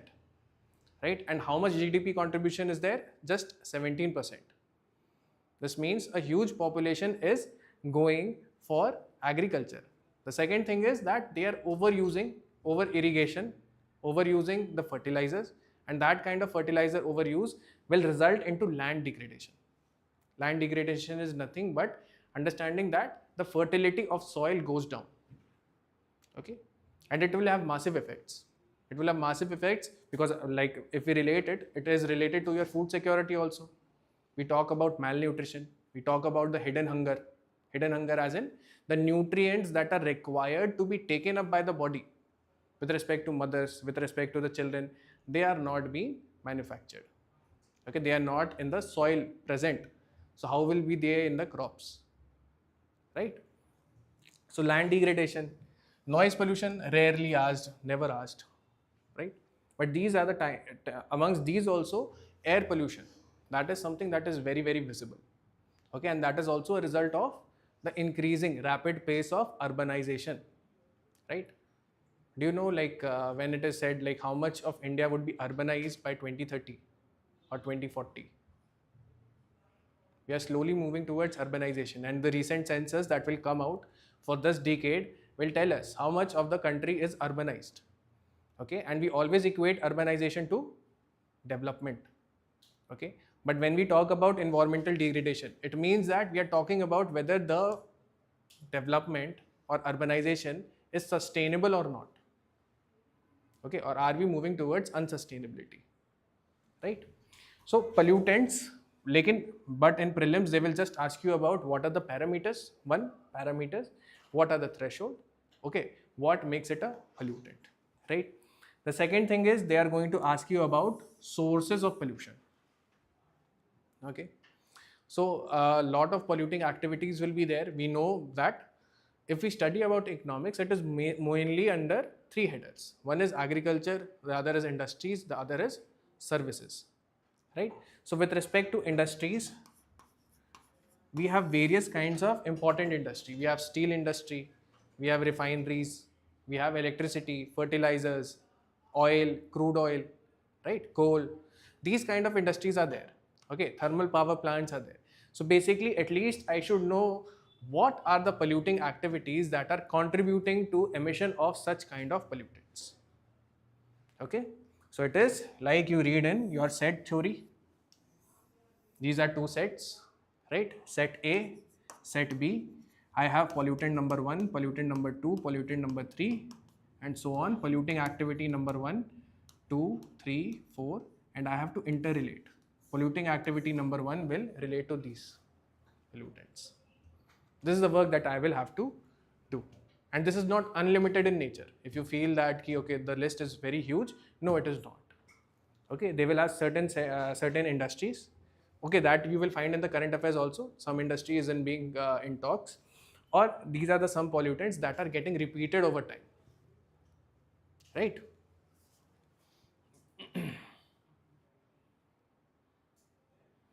So have a look at all the list of the pollutants that have been asked.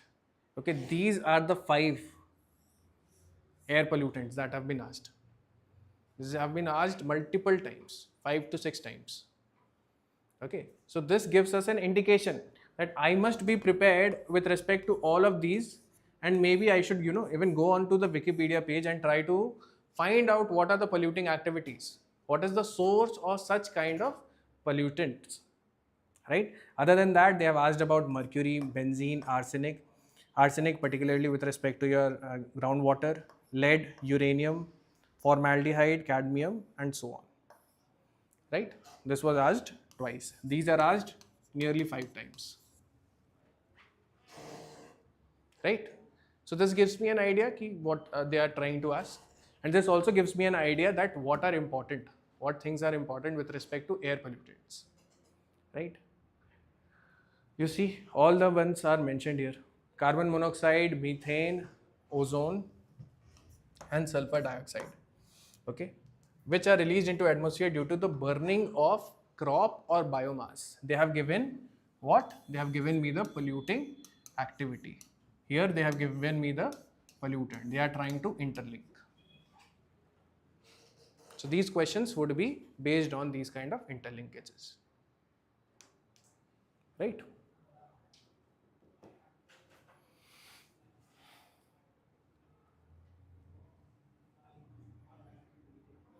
Now polluting activities, since I talked about having two sets, one is the pollutants and the other is the polluting activities.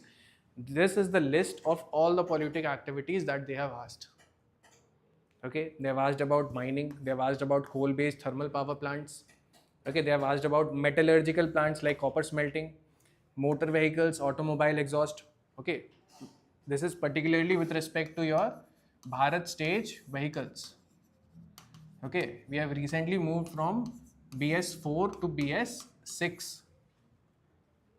Okay, these are the set of vehicles which are much more better for the environment because they filter out the pollutants. Okay, for example, there would be a desulfurization part in BS6. Okay, that will not release sulfur dioxide in the air, right? So it is required that people upgrade to such models of vehicles. Tobacco smoke, what it will have, wood burning, that is biomass residue, burning of crops. Then photochemical smog, that is the result of ozone. Okay, ozone in stratosphere is nice, but ozone in troposphere is something that is very harmful. That will cause irritation in eyes. Okay, that will cause range of respiratory disorders, right? Harmful algal blooms, agricultural activities, then talking about nitrogenous fertilizers use, how it degrades the environment, how it creates eutrophication in the aquatic bodies that are nearby.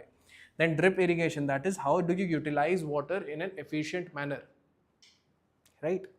Soil health card, salinization of soils, soil erosion, and then moving on to biofuels.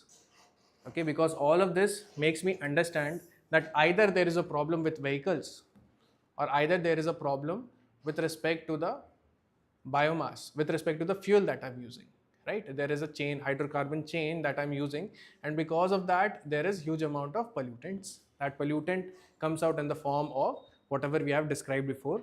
Therefore, what are biofuels, what are alternative fuels? Okay, and then with respect to your land degradation, how can we manage the waste?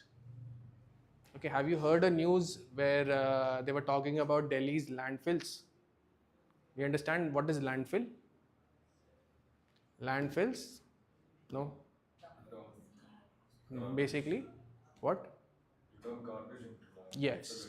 Yes. So it accumulated so much that now it appears like a mountain. Okay. Ghazipur, Bhalswa, these are the landfills of Delhi that will appear to be a mountain if you look it from a far off place. Okay, and when you go there and actually visit it, you will find that there is a dump land, right? So these become hazardous for the environment, for everyone who is living around, because these waters will seep into the groundwater and it will contaminate the drinking water of people who are living there, right? Secondly, there is built up of fuel within it. Okay, when there is anaerobic decomposition of waste, that is in less oxygen, then you will have production of methane, and methane is flammable. Okay, if somebody accidentally matches fire there, then you will find that it has burnt. Okay, and that will release a huge amount of pollution, right? So how do you manage the waste with respect to the urbanization, the progressing urbanization? You have so many cities. How do you manage the waste? You have Swachh Bharat Abhiyan. You've heard about that, Swachh Bharat Abhiyan.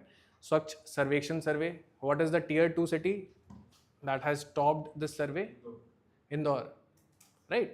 So they have perfect waste management rules, right?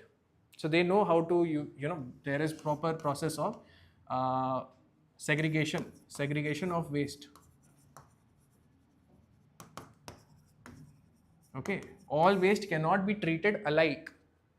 Some will have fuel content within them. Some will have, certain kinds of other things. Okay, that is why they ask you to separate the dry waste and the wet waste. Okay, because if we need to derive energy out of that waste by burning them, then they need to have a high amount of calorific value.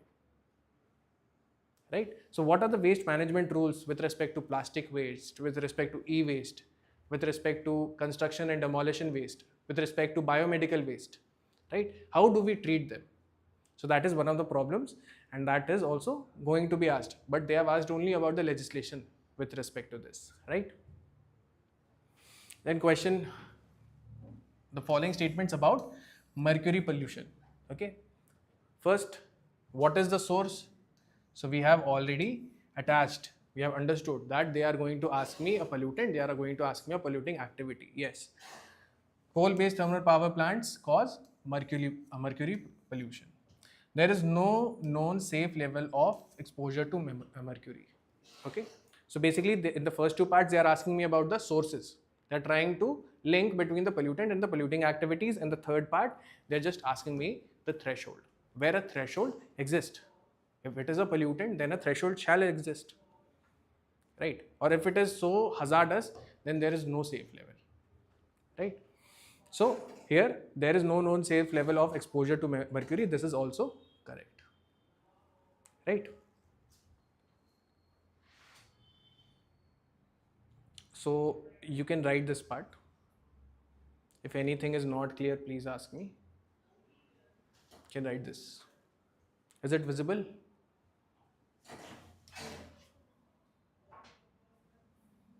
Okay, I'll dictate it. Write down pollutants asked.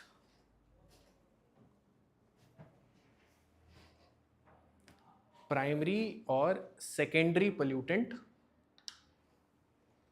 Primary or secondary pollutant.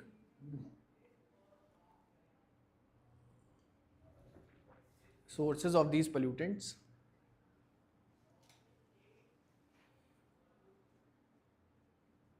Major sources that one should know.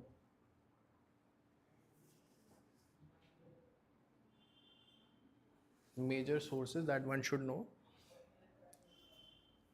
Third point is 5 pollutants. The 5 pollutants that we have seen: carbon monoxide, methane, nitrogen oxides, sulfur dioxide, ozone. We must be thorough with them.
Done.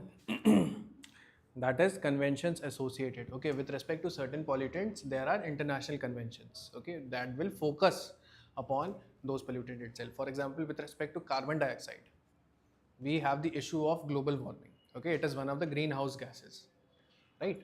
And that is why we will have conventions which are related to it with respect to UNFCCC, that is United Nations Framework Convention for Climate Change. Okay, then you will have Kyoto Protocol, that will also be for climate change, and Paris Accord, that is also climate change. For ozone specifically, you will have Montreal Protocol, and there is a existing amendment to it that goes by the name of Kigali Amendment. Okay, with respect to methane, that has been asked multiple times. With respect to international conventions, there is Global Methane Pledge. Okay, something that India has not signed. India opposes Global Methane Pledge. Okay, the reason being that there is a huge amount of agricultural activities within India, right? And a lot of staple diet is related to rice cultivation. And rice fields are particularly the main emissions grounds for methane. Okay, apart from the livestock as well. Even livestock will have huge amount of emission of CH4.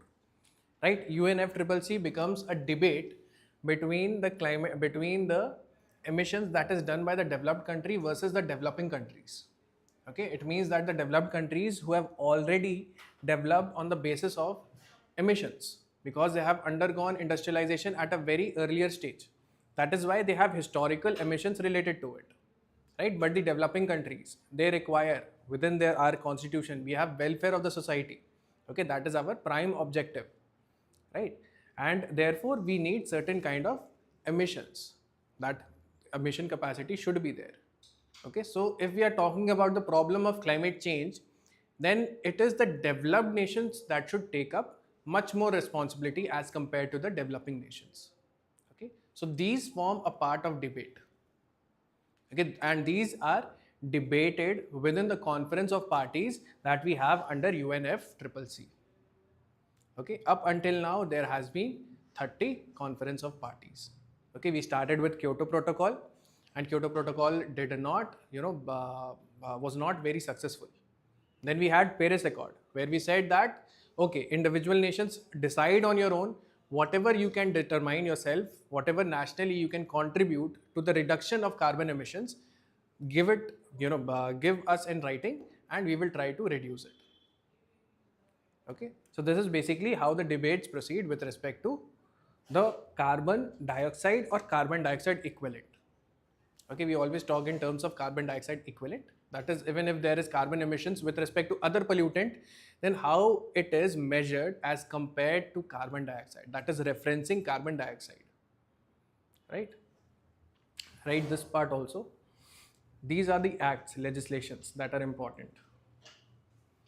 One is Environmental Protection Act 1986, EPA.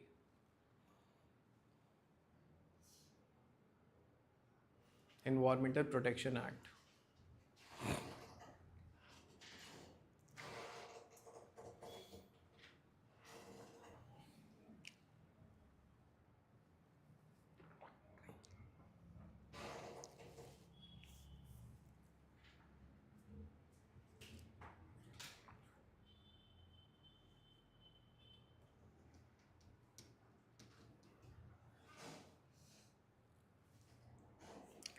Okay. Now moving on to climate change. Okay, understand this, that climate change is a topic that is much more asked in your mains part as compared to prelims. Okay, we have observed in the last 3 years, like hardly 5 to 6 questions will be there, right? So this means that they are going to ask me about the climate change mainly in mains. Okay, but even with respect to prelims, what are the things that we should focus upon? Okay, first is with respect to oceans. Understand that you have read about the specific heat capacity. What is specific heat capacity? Okay, understand from the basics. Why do we talk about oceans first when we are talking about climate change? We could talk about land as well as oceans, right? We are talking more about oceans. Why? Because oceans will have a greater capacity to absorb heat. Okay, so there is a rise of temperature by 1 degree Celsius. So it will have more capacity to absorb that energy, resulting into 1 degree Celsius rise, right? Versus land, land will have less capacity to absorb heat. Okay, it will heat up very fast. It will rise up with the temperature 1 degree Celsius, absorbing very less amount of heat as compared to water. Water will have 4.2 joules when it will absorb the heat energy and rise by 1 degree Celsius. 1 kg of water will rise by 1 degree Celsius. But similarly, when we talk about land masses, it will absorb only 0.8 or 0.9 joules before 1 kilogram rises by 1 degree Celsius, right? So oceans will take much more of the global warming processes, okay, and that will have adverse effects on the aquatic biodiversity, okay. With respect to phytoplanktons, how are their activities changing when we are introducing more amount of heat into this aquatic ecosystems? Okay, that is why they will ask you about these phytoplanktons. Phytoplanktons are the producers of aquatic ecosystem, and any changes with respect to phytoplanktons will have adverse effects on the continuing food chains. Then acidification of oceans or alkalinity of oceans.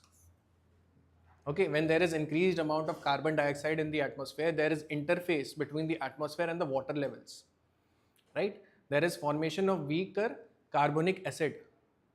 Okay, that is the reason that you will also have acidification of oceans, right? So they will ask you about the effects. Basically, they are asking you about the effects on the aquatic biodiversity. Third thing is about coral reefs. Multiple times they have asked about corals, and they have also asked about coral bleaching. Okay, coral reefs are generally very colorful, right?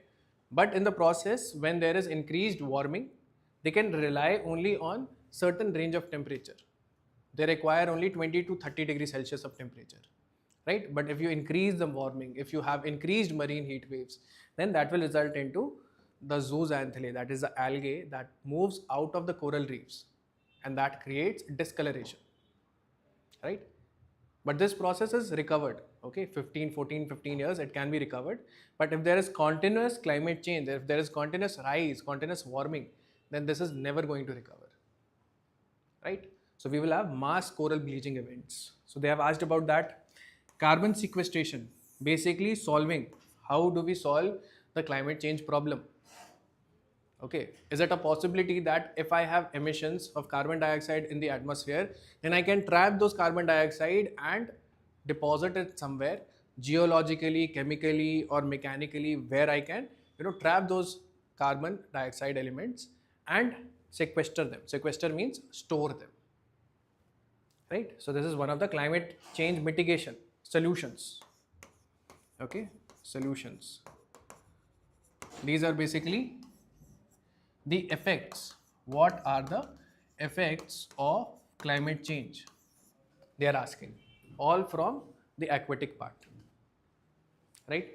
With respect to solutions, they are asking about carbon sequestration. Any kind of these terms, it becomes their favorite point to ask.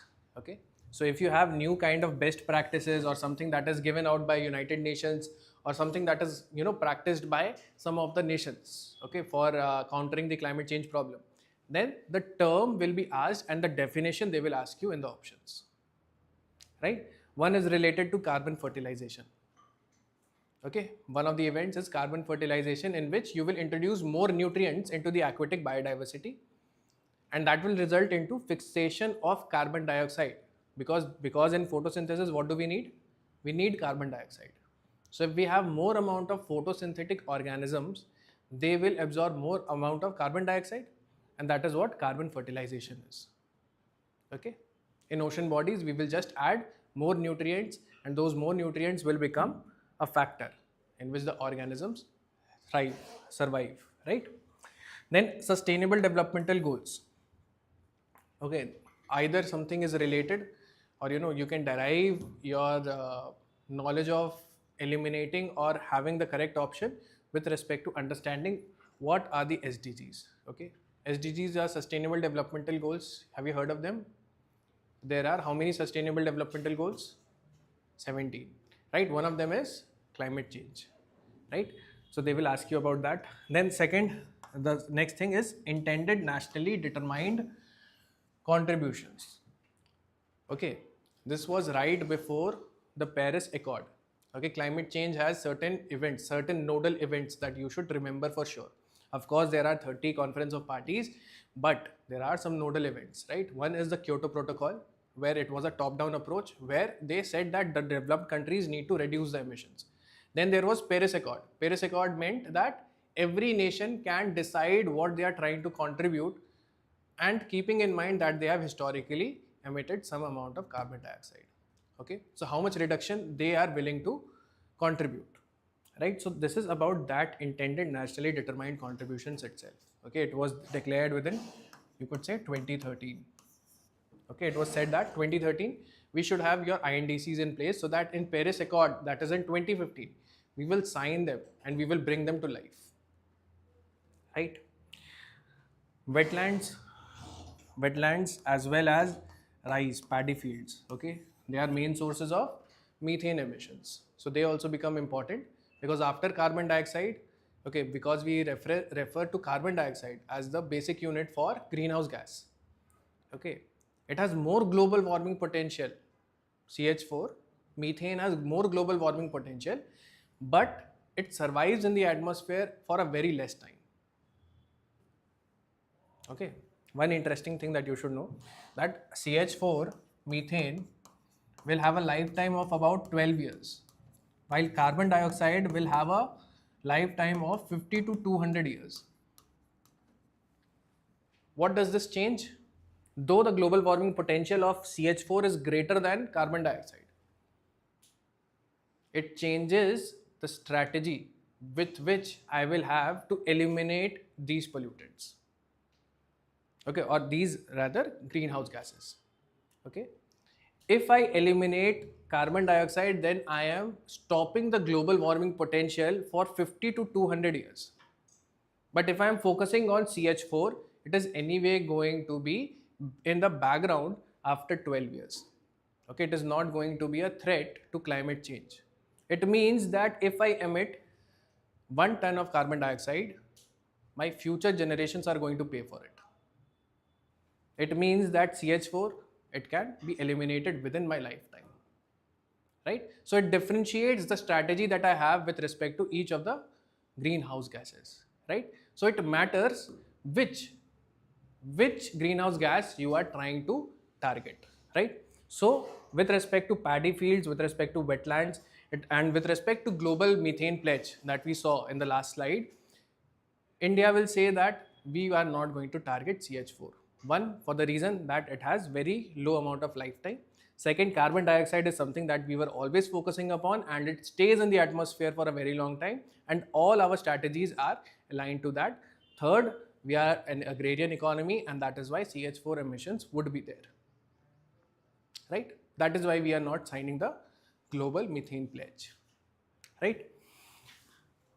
Then with respect to climate change related concepts, whatever terms that you have, please try to understand the definition thoroughly, understand the inclusions, understand the exclusions, okay, understand what it is not particularly, okay, because most of the times the options would be so similar that you might get confused. Okay, then carbon footprint, what is carbon credit and what is carbon credit rating, what is CDM, that is clean developmental mechanism. Clean developmental mechanism is under Kyoto Protocol. Okay, we will learn about it. Then emission reduction norms, all the kinds of things, terms that are related to climate change, right? So you can write this part, this part, climate change.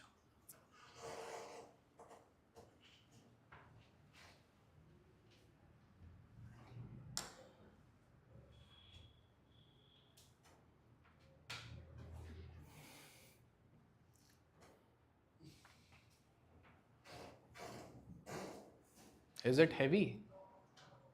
The course is heavy. a lot of things are already there in your school level. Okay, it is just going to be a revision of that. Right, we are just talking about photosynthesis, we are talking about respiration, we are talking about the pollutants, chemistry and biology, right? What is the biggest challenge do you think that you have with respect to civil services? Biggest challenge?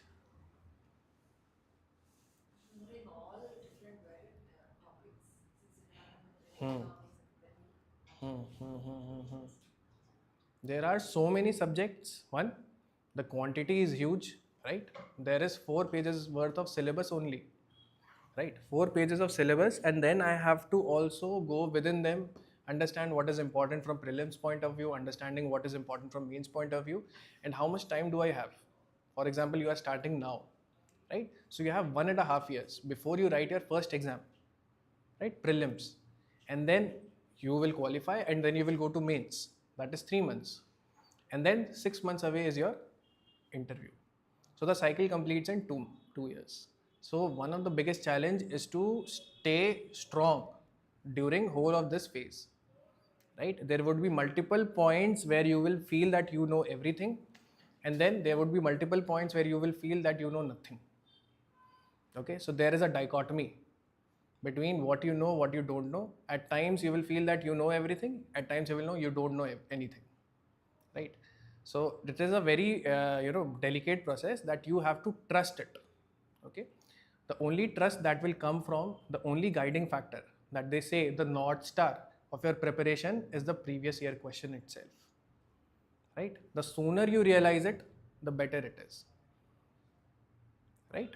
Previous year questions, do your newspapers, previous year questions, static part, make notes, and please practice answers, like writing answers and also solving the MCQs, right?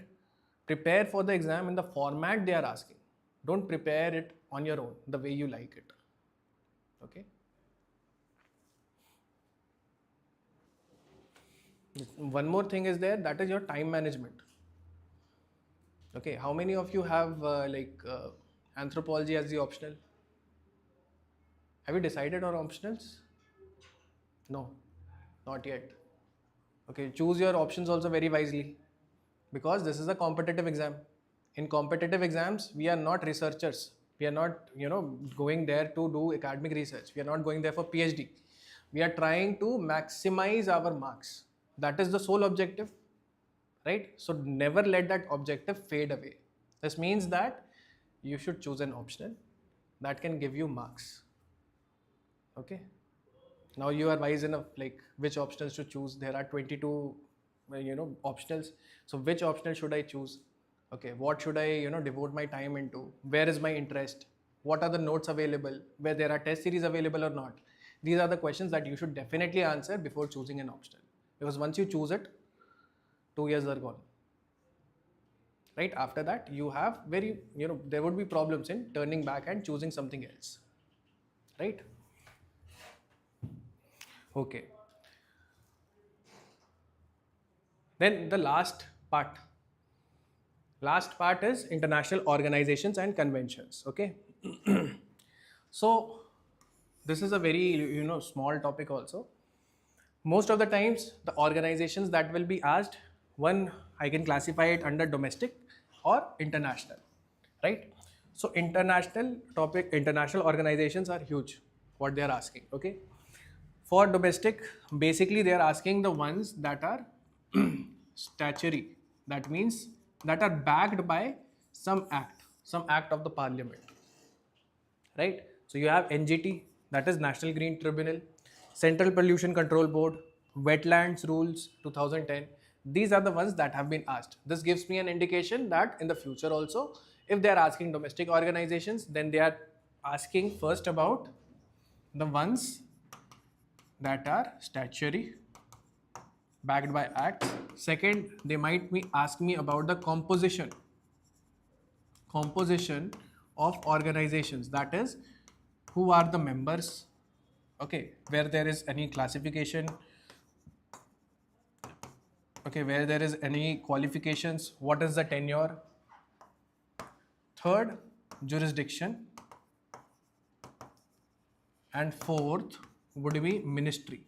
Most of the times, the organizations that are asked in environment would belong to the Ministry of Environment, Forest and Climate Change. Right? So these are the four things that they may ask me about. Jurisdiction means what are the areas that are governed within these organizations. Okay. Then with respect to international organizations, multiple organizations have been asked. Okay, these are the 15 that have been asked. So you have IUCN, United Nations Environment Program, UNWCED, okay, World WWF for Nature, IPCC, UNFCCC, WMO, and so on. Right? These are the organizations that will be asked, and I should particularly pay importance to UN and its specialized agencies. Okay, this becomes the core point. Okay, if anything, you try to visit the websites also. Okay, try to see if they have introduced any kind of activities with respect to the environment. With respect to environment, if you have any activities, then try to note it down. Okay, continuously view the websites of these. Cartagena Protocol, Nagoya Protocol, these are particularly related to the living modified organisms or genetically modified organisms, right? Then you have Kyoto Protocol related to climate change, UNREDD, this is related to your desertification, Montreal Protocol, as we have seen, ozone, CITES is for biodiversity conservation and avoiding the trafficking of animals. Rio plus 20 is again environment or climate change related. Right?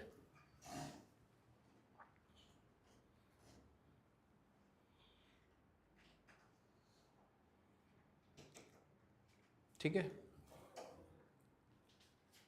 Now this is something that you can write down.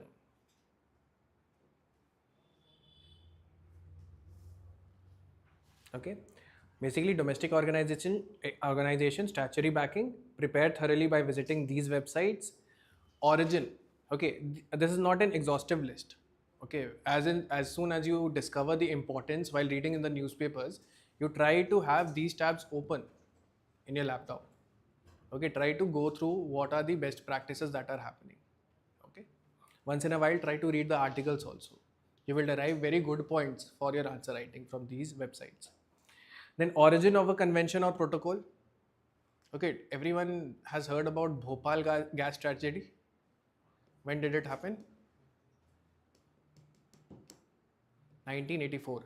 Okay, and we have Environmental Protection Act in 1986. There is a link between the two. Okay, so understanding what was the origin of a convention or protocol. Why did we start with it in the first place?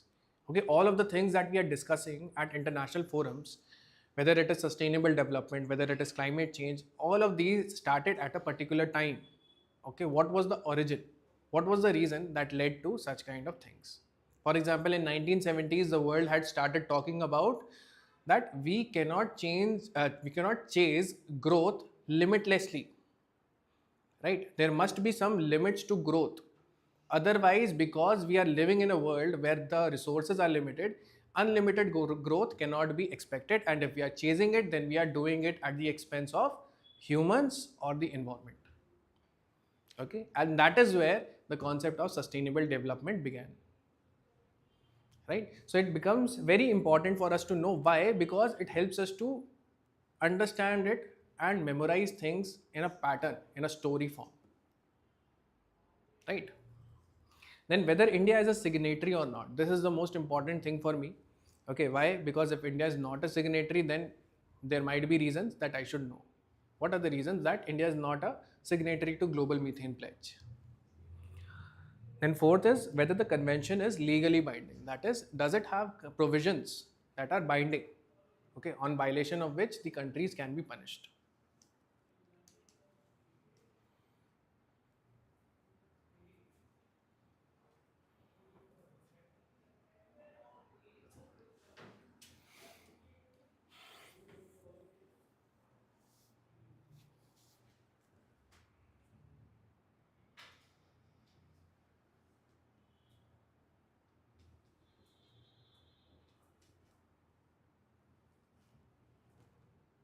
written. Okay, so that completes our prelims part. Okay, 5 pillars we have seen extensively. Okay, that is like just I have shown you that in slides form, and this is just in 1.5 hours or 2 hours. That has taken 25-26 hours.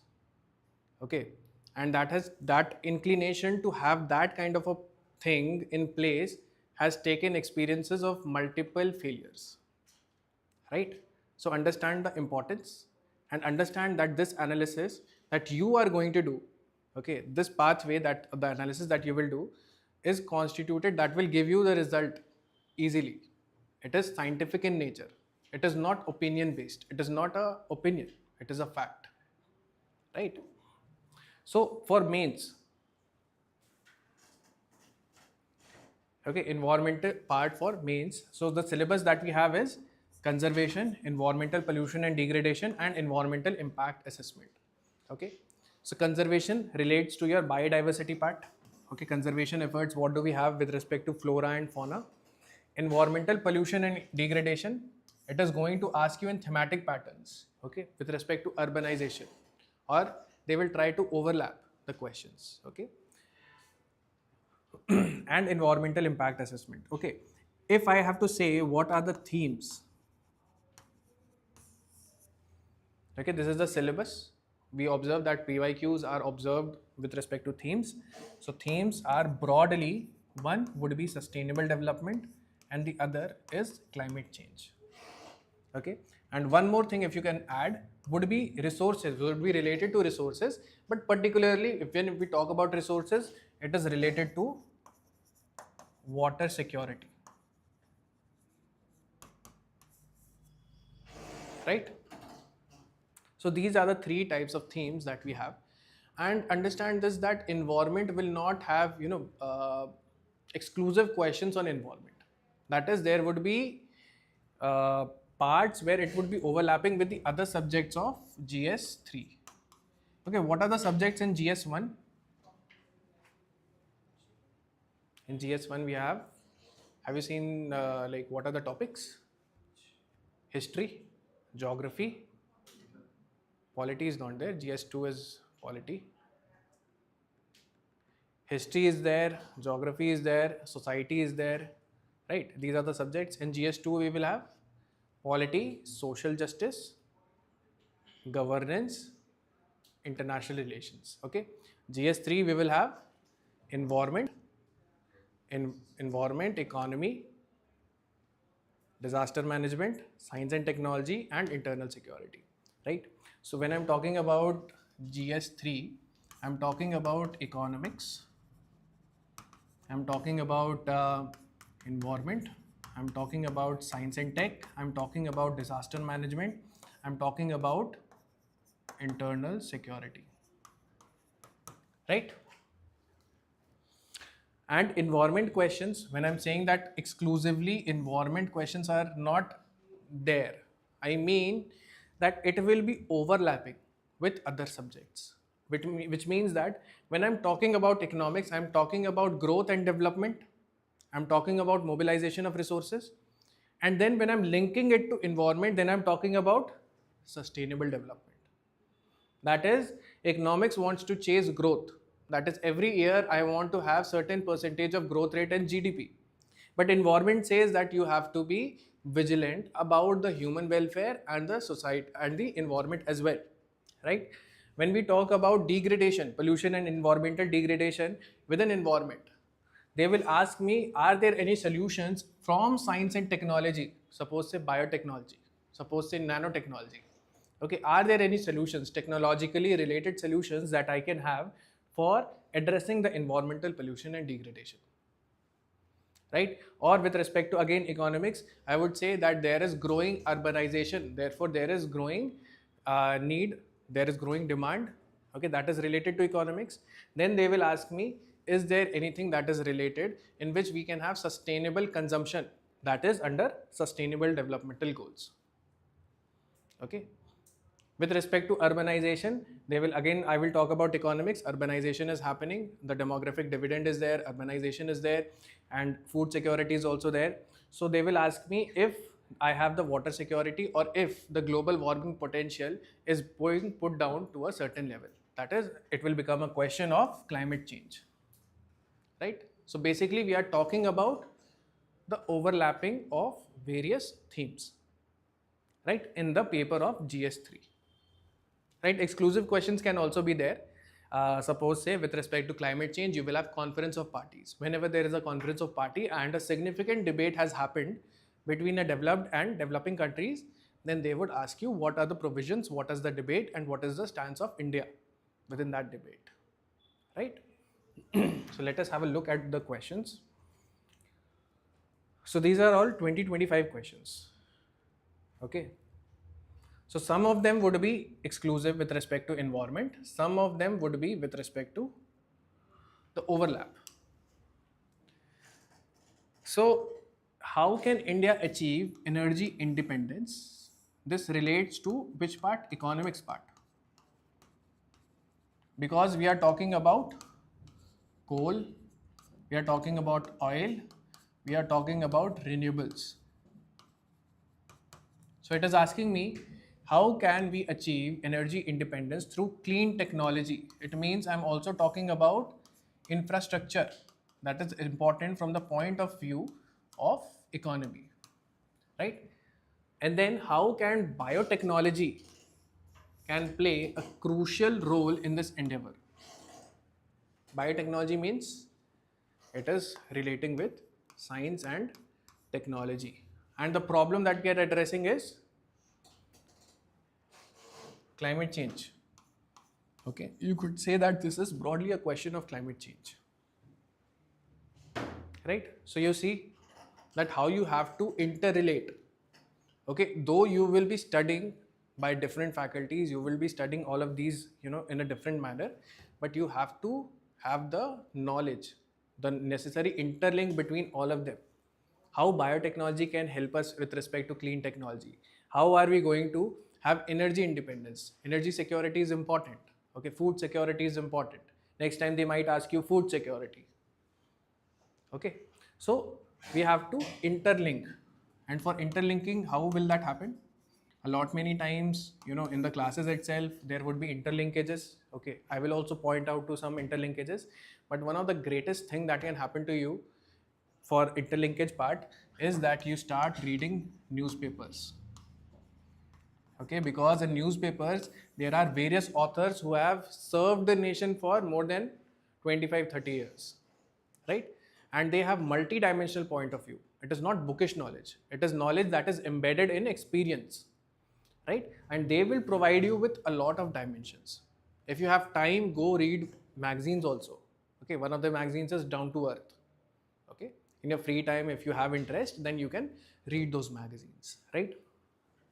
Then second question, what is carbon capture, utilization and storage? What is the potential role of CCUS in tackling climate change? This is a straightforward question and can be said to be from the exclusive domain of environment, right? We are just talking about climate change and what are the mitigation measures that I have with respect to climate change, right? Third question, examine the factors responsible for depleting groundwater in India. What are the steps taken by the government to mitigate such depletion of groundwater? Right? Again, it is relating to the theme of water security. Okay.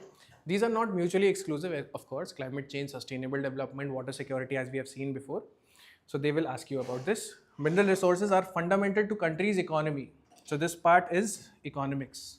This part is talking about planning and mobilization of resources. That is the first part of your economics syllabus. And these are exploited by mining, right? Why is mining considered an environmental hazard? First, explain the remedial measures required to reduce environmental hazard due to mining. Understand that sustainable development is an overlap of three things. One, that you must have it to be economically viable, it must be environmentally sustainable, and it must be socially acceptable. Okay, these are the checkpoints of sustainable development.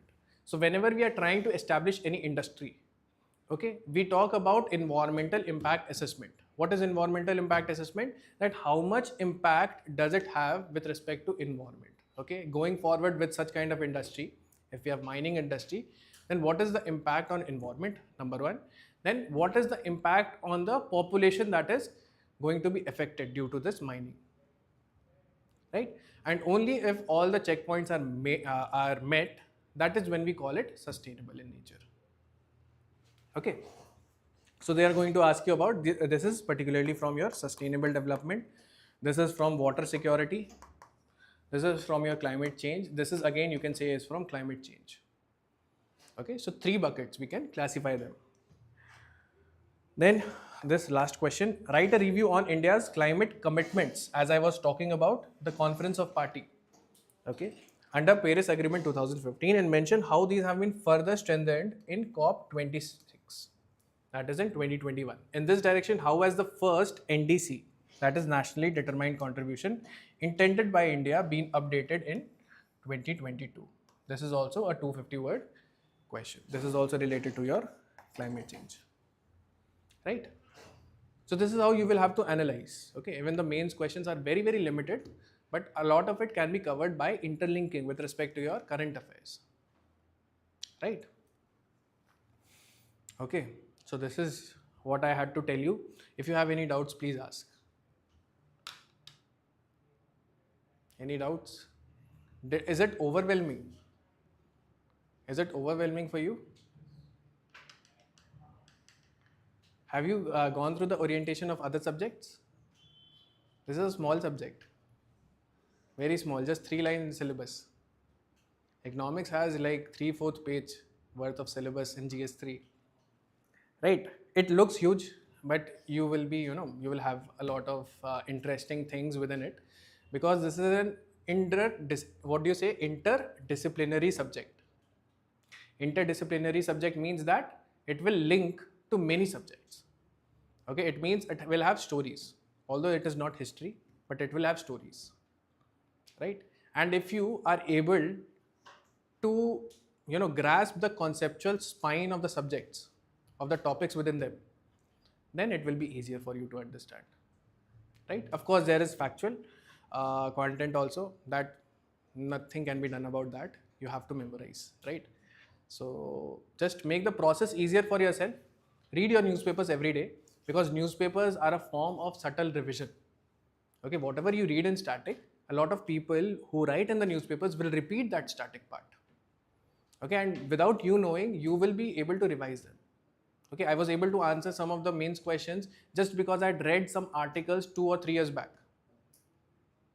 Okay, so that is the impact of newspapers. That is the impact of great ideas, that they get embedded within your brain, and they also help you derive a structure out of them over an understanding, right?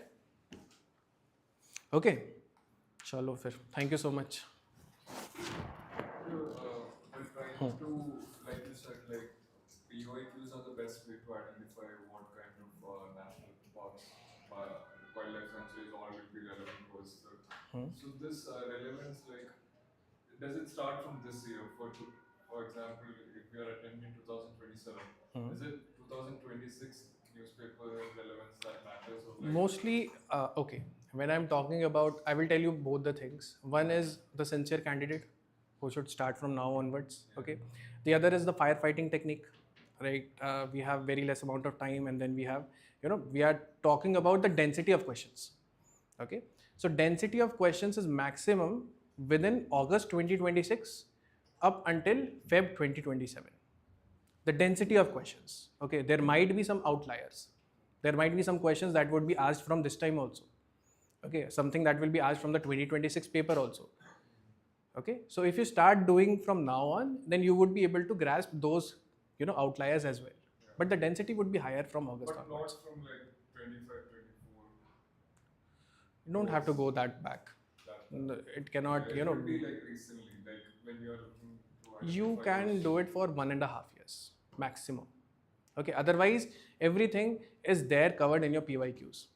Okay, whatever current affairs that were in news at that point of time are appearing in the PYQs. If PYQs did not think they were important, then they have not asked it. Okay, so do your PYQs very thoroughly. That is your anchoring point. Okay.